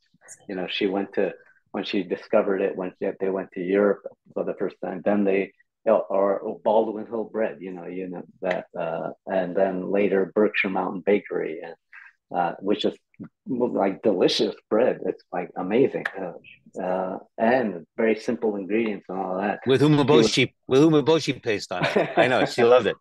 And or nori. not. It was black sesame butter. Oh, Yeah, black sesame butter, and she loved the cookies that Berkshire Mountain Bakery would make and all. But so I think that lent so to that the that confirms your point of view about self-reflection and health issues among everybody, not just the yeah, non-macrobiotic, but also the macros. yeah, So what about your sister? What would you say was her trajectory that led to her early diagnosis with cancer? yeah. She again, I think she had this kind of macrobiotic arrogance about uh, not thinking that she was eating right and not wanting to.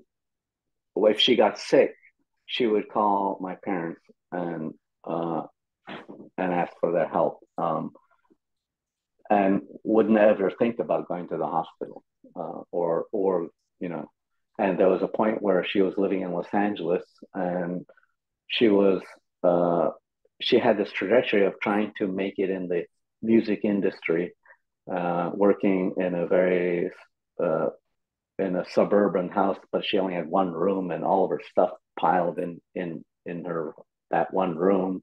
And she was like doing extra work, movie extra work, because she liked that. And but it was always late at night, and the only food available was a canteen truck, and she would get tuna fish sandwiches and other things. And then during the day, she'd make miso soup, but she would also make white rice. And one of the things that we used to eat when we were little was chiriman iriko, this little white, Dried fish. tiny, tiny fish that was very salty.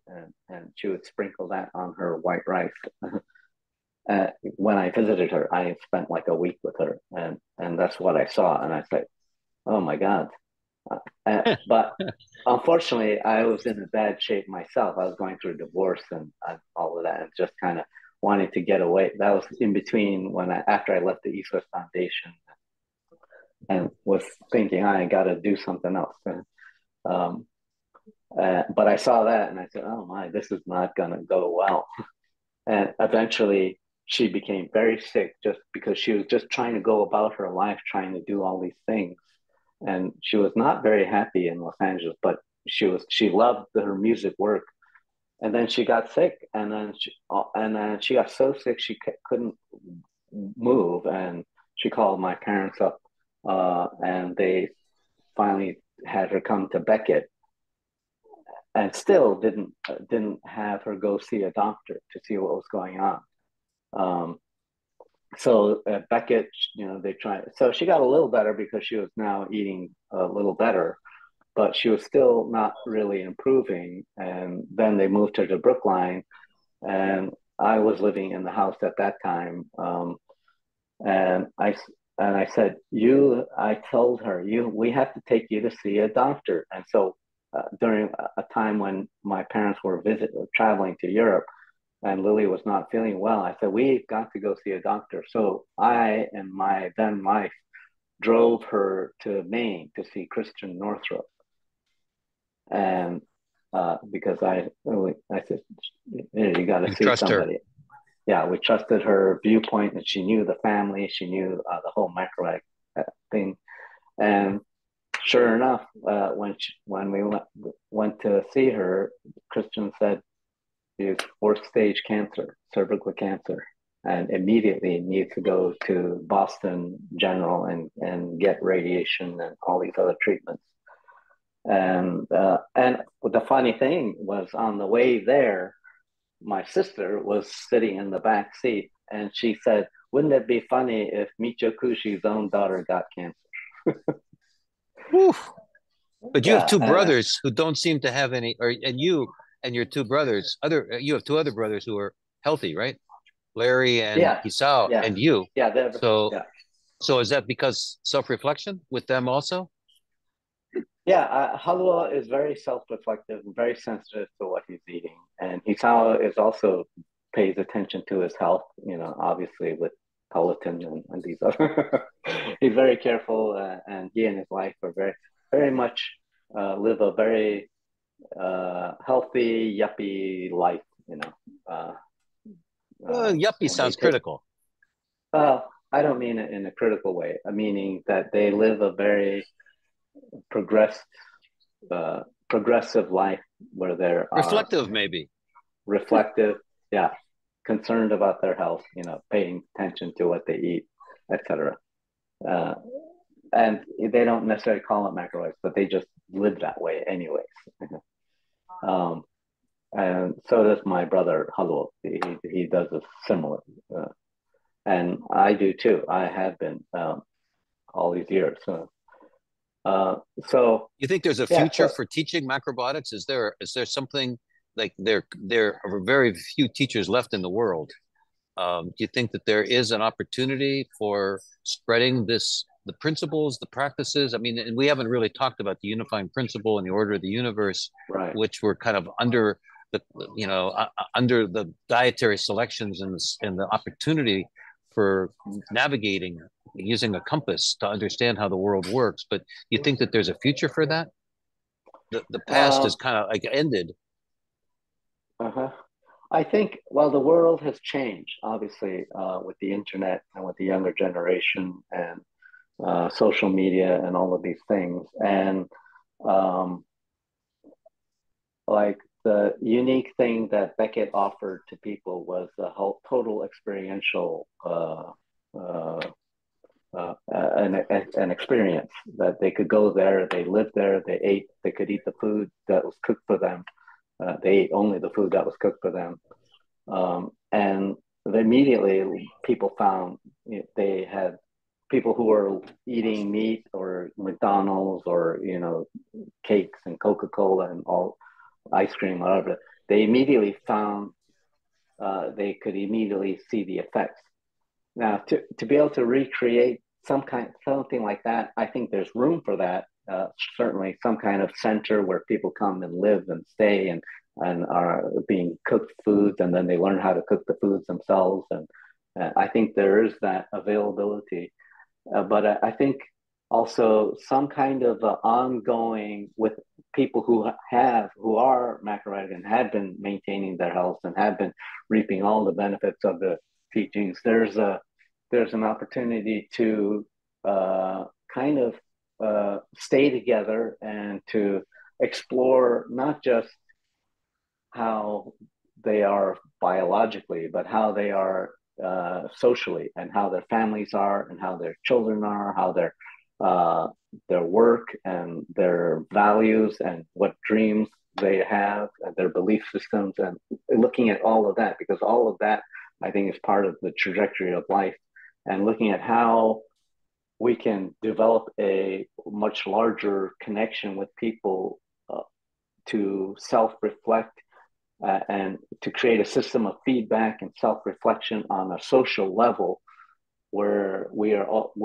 feel like we're moving forward, where we can actually see and point to data and research that is showing that we are actually moving forward. Like, for example, how many acres of organic produce are being produced in the world, right? Like, we want to increase that to 100%, or how many, whatever it is, how much people are avoiding or if stopping artificial sweeteners, how many people are encouraging their communities and the manufacturers to cut out all these things that are definitely harmful to humans. Do you think that maybe what we need, like you were talking about, having a single person as an authority and potentially a guru, like the president of the United States, is very difficult to manage such a large population, that maybe we need a council, maybe we need a group, maybe we need a forum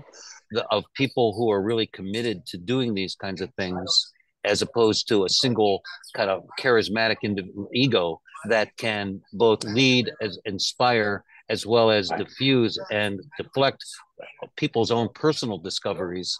And that's been one of the weaknesses of where we've been, not just with macrobiotics, with many movements where there's been a charismatic leader and then a big collapse, or else some kind of unethical practices that deflate the whole group because of the bad practices of a single leader. Right. Yeah. That I think that single leadership type of structure is very young, so to speak, and young things don't last. They happen quickly and then they fall quickly. And we want to create a structure that both has yang elements and yin elements, and that where the yin elements are much more encouraged. Collaborative? Collaborative, and where the focus is the results of what we're trying to produce. It's not about who's leading. It's about what effects we are creating out there in the world and in ourselves. Looking at that kind of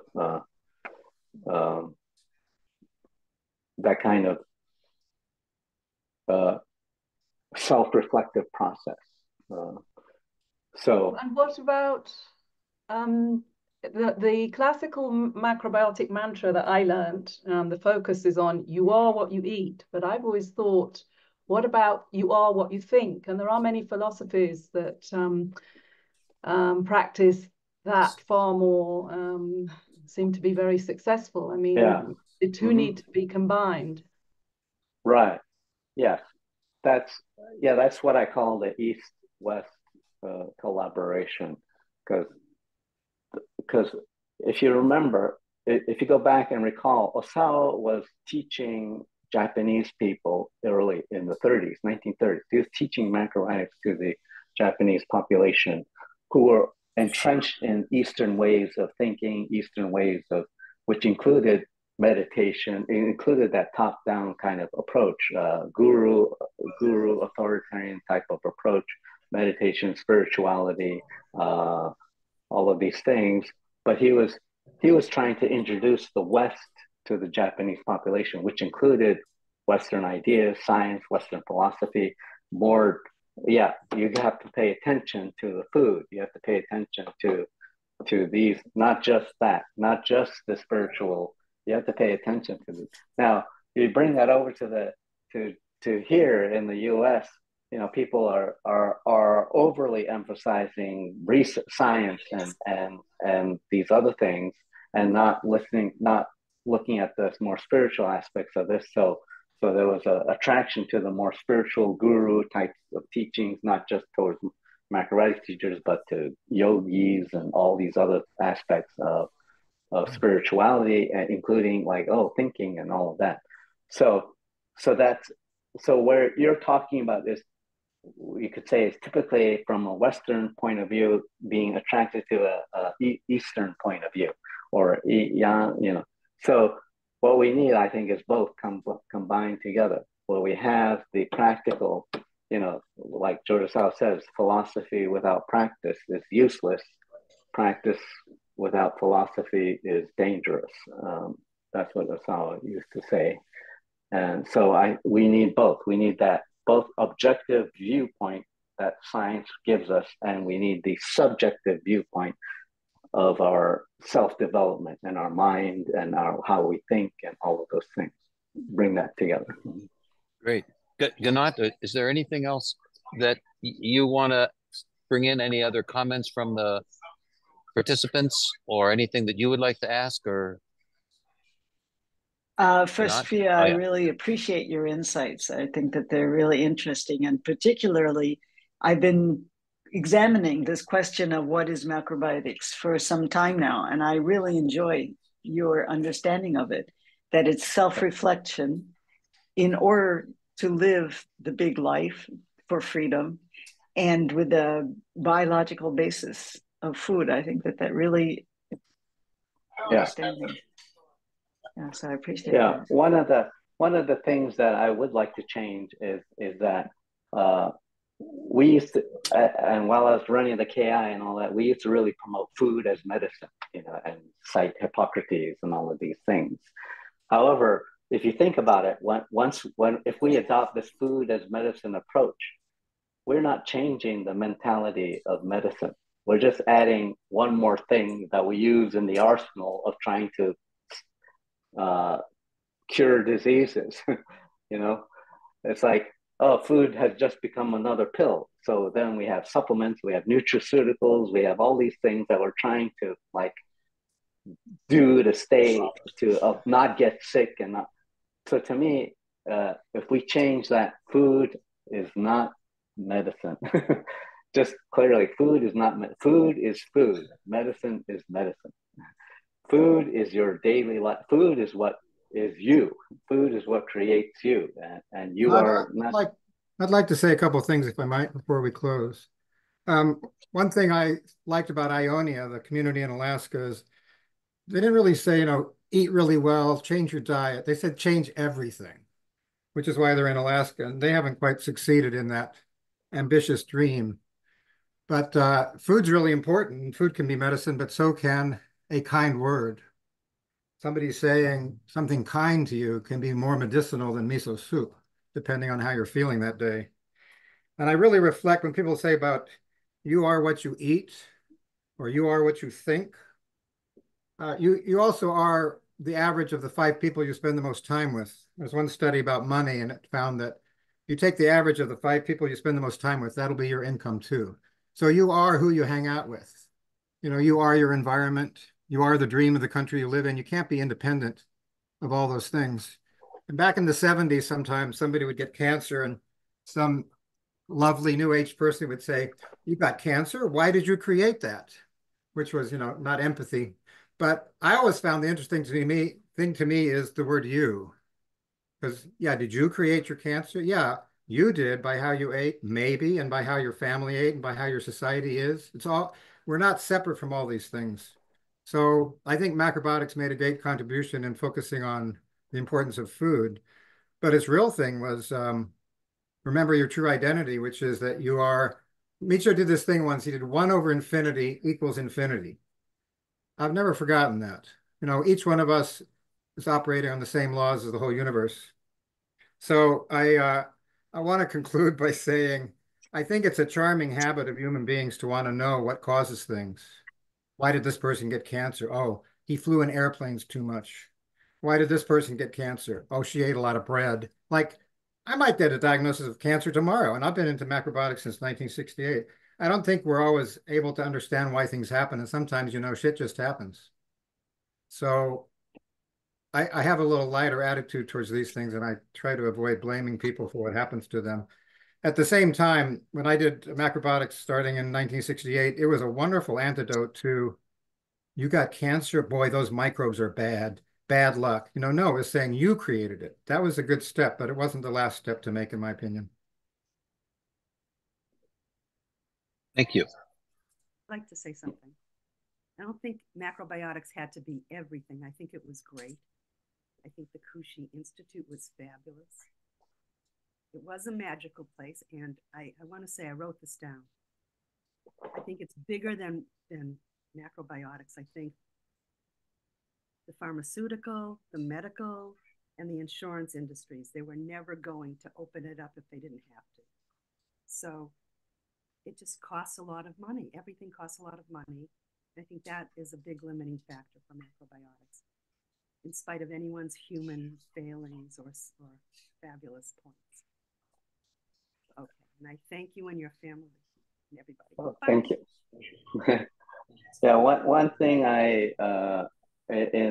in my capacity as director of the Kushi Institute or of the Kushi Foundation, I found myself having to introduce myself to different groups of people. And the way I introduced myself, which is more or less still true now, is that in all these years of living, and which included going to public schools, etc., I never had a glass of milk in my entire life. It's still true today. I never ate red meat. I never had beef, pork, maybe unintentionally, not knowing, but intentionally, I've never chosen to eat any of that. I've never had chicken, turkey, except that one time that Jack Black served me chicken soup. I most heartily accepted that. That was fine. But I do eat fish sometimes, and I nowadays I don't. I try to my best to avoid eating sugar, or I don't eat anything with artificial sweeteners. I don't drink any colas or anything like that. I do sometimes. I do drink beer and sake sometimes, and once in a while socially some drink. But so all those years that I even up till now I can say that. And now I would also add that it doesn't mean that I don't get sick. Oh, yeah, I've never also, let me add, I forgot, I've never also been hospitalized. I've never been to the hospital for myself. I've never seen a doctor, maybe once for insurance purposes, but never for my own condition. I've had acupuncture once in my life, had acupuncture herbs once in my life, but have never relied on any kind of alternative medicine at all. I don't take supplements. I have tried this supplement here and there, but only for a very brief period of time. But I've never relied on supplements at all. And all those years, I have. It's not that I didn't get sick. I did. I do get sick sometimes, and how I take care of myself, which is the way that my parents showed me, is they did either make soft rice with umeboshi or tea, or just don't eat and fast and sleep, and I would figure out how to get better. The only kind of interventive treatment that I have had is for my teeth, for dentistry work.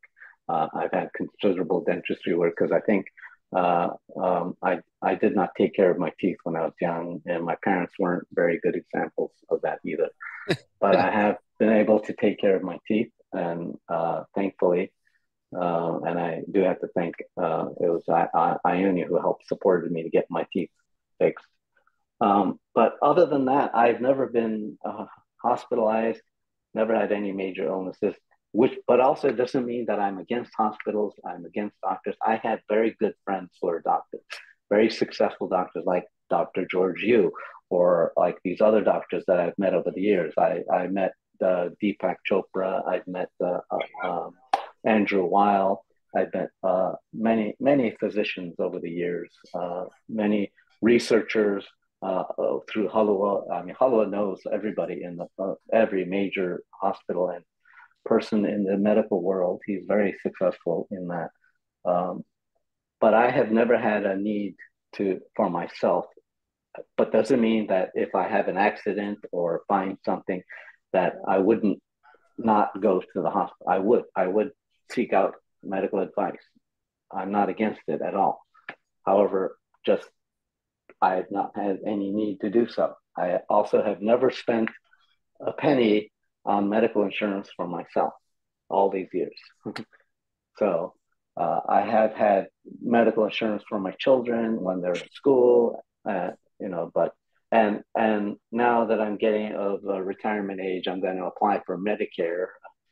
But that's but anyways, that's my life. Anyhow, we appreciate you sharing your stories, the photos, and your music, and we can continue to imagine all of us being able to be healthy and strong, dental health as well as physical health as well as mental health. Yeah. And we look forward to continuing conversations with you, Phiya. I don't know if there's anything else, Ganat, that a burning question that anyone has. Phiya, I hear someone. I'd like to ask one question. Sure. Did you and your family consider yourselves to be part of the counterculture growing up? I was. I mean, I was living in it.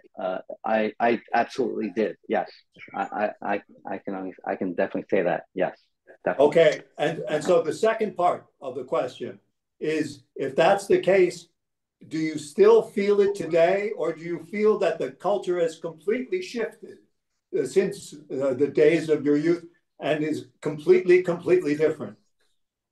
Well, I think the counterculture movement is very broad and involves a lot of things.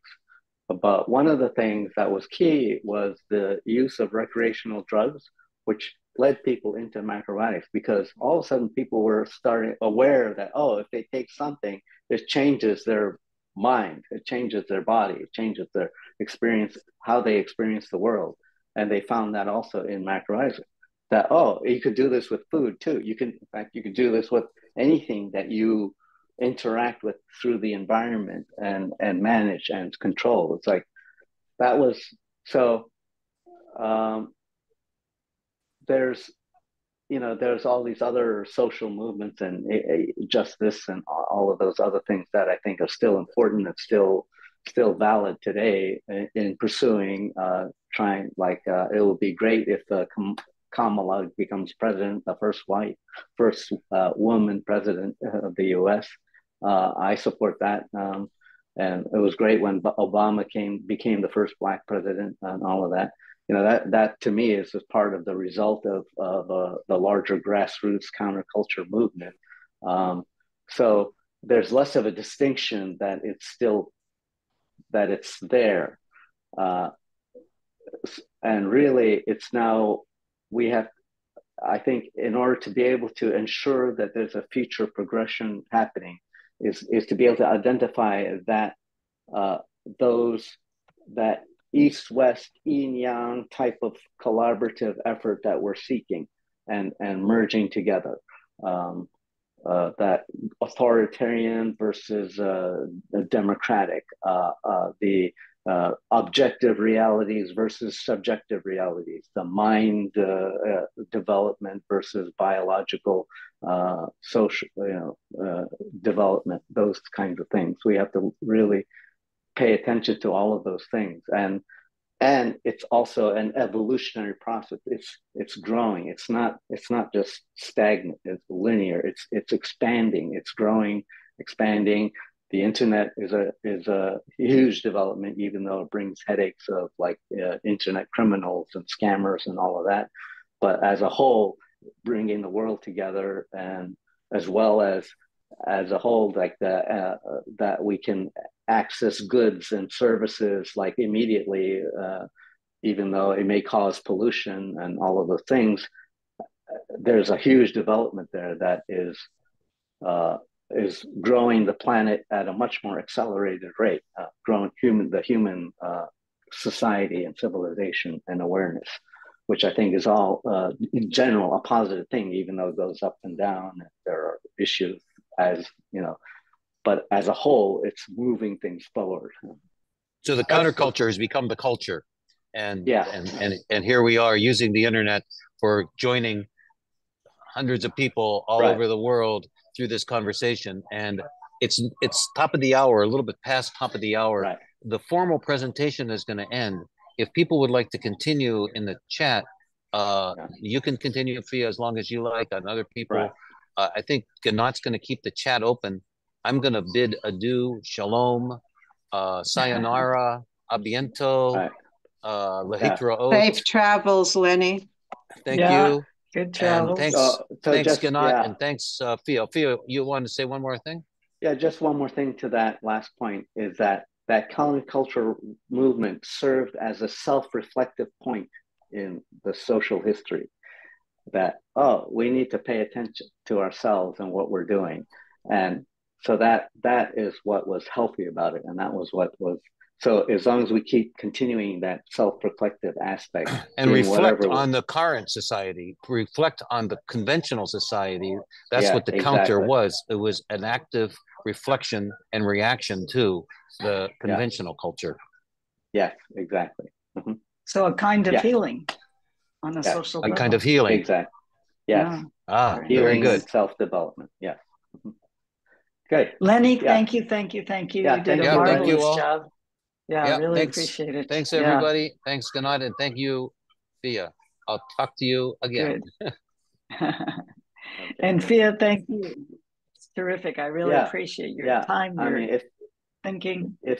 So I'd like to, you're definitely welcome to stay as long as you can. And like Phiya, I want to open it up, not only just as chat, if people want to write the chat, also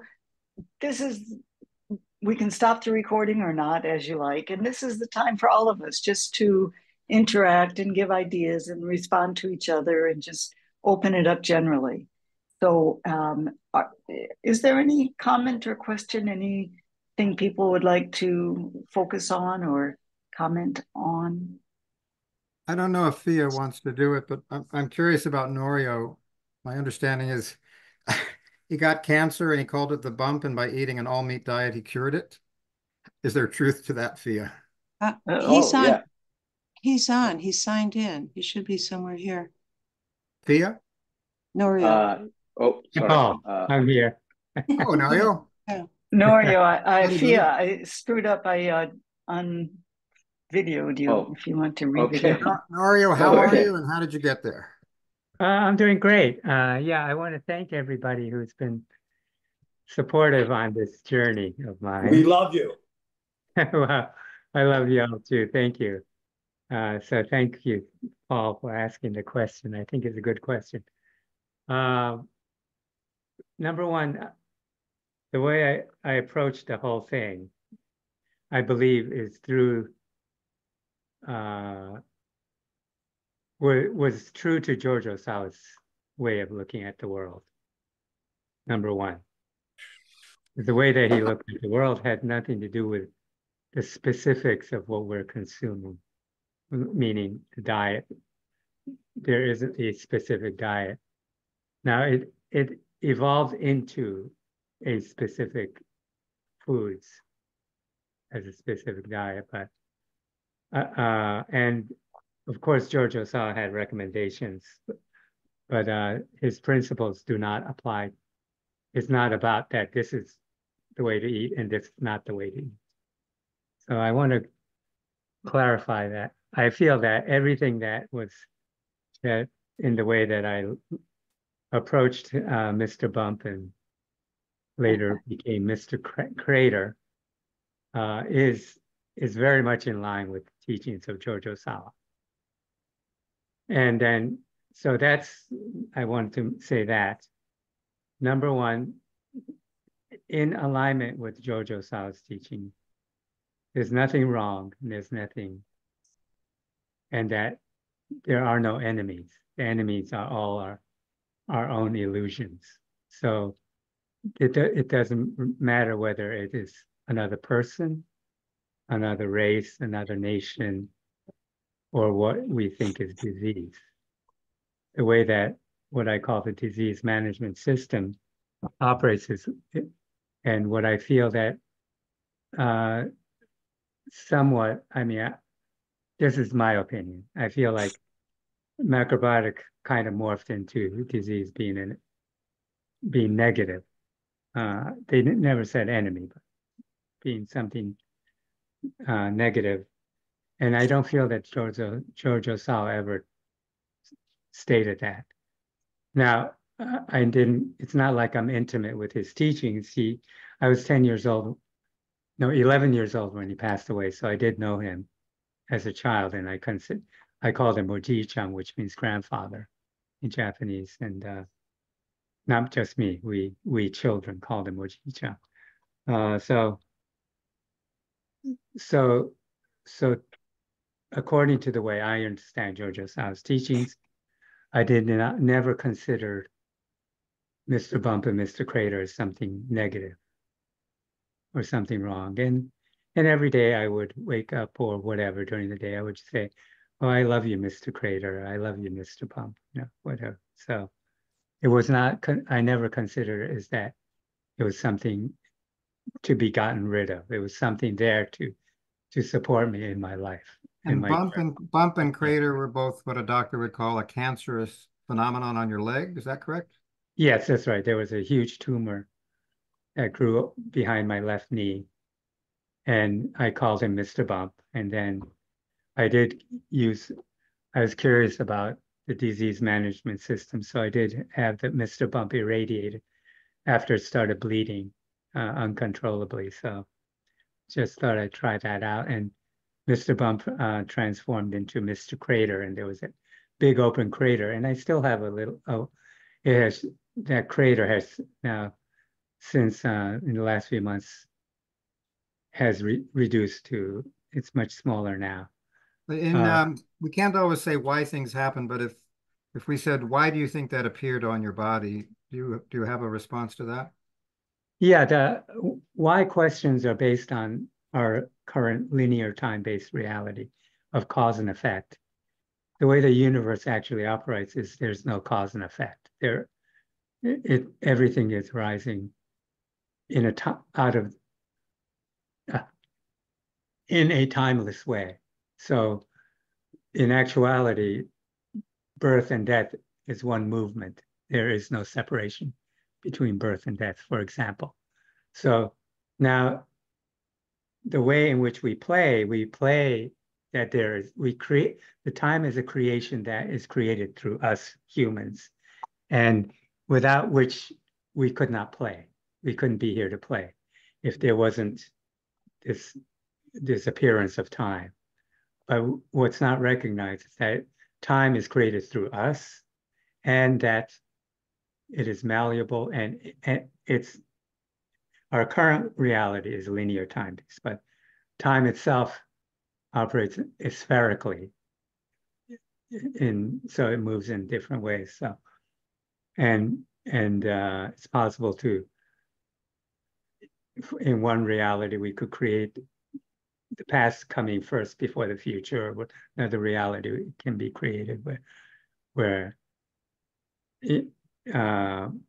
it jumps different ways, from the perspective of our linear time-based reality. But it's the spherical time, meaning that everything is arising at once.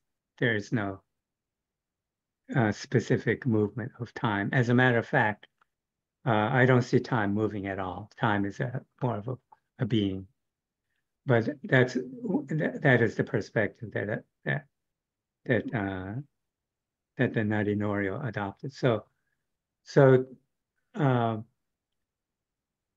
to get back to your original question, number one, I saw this just as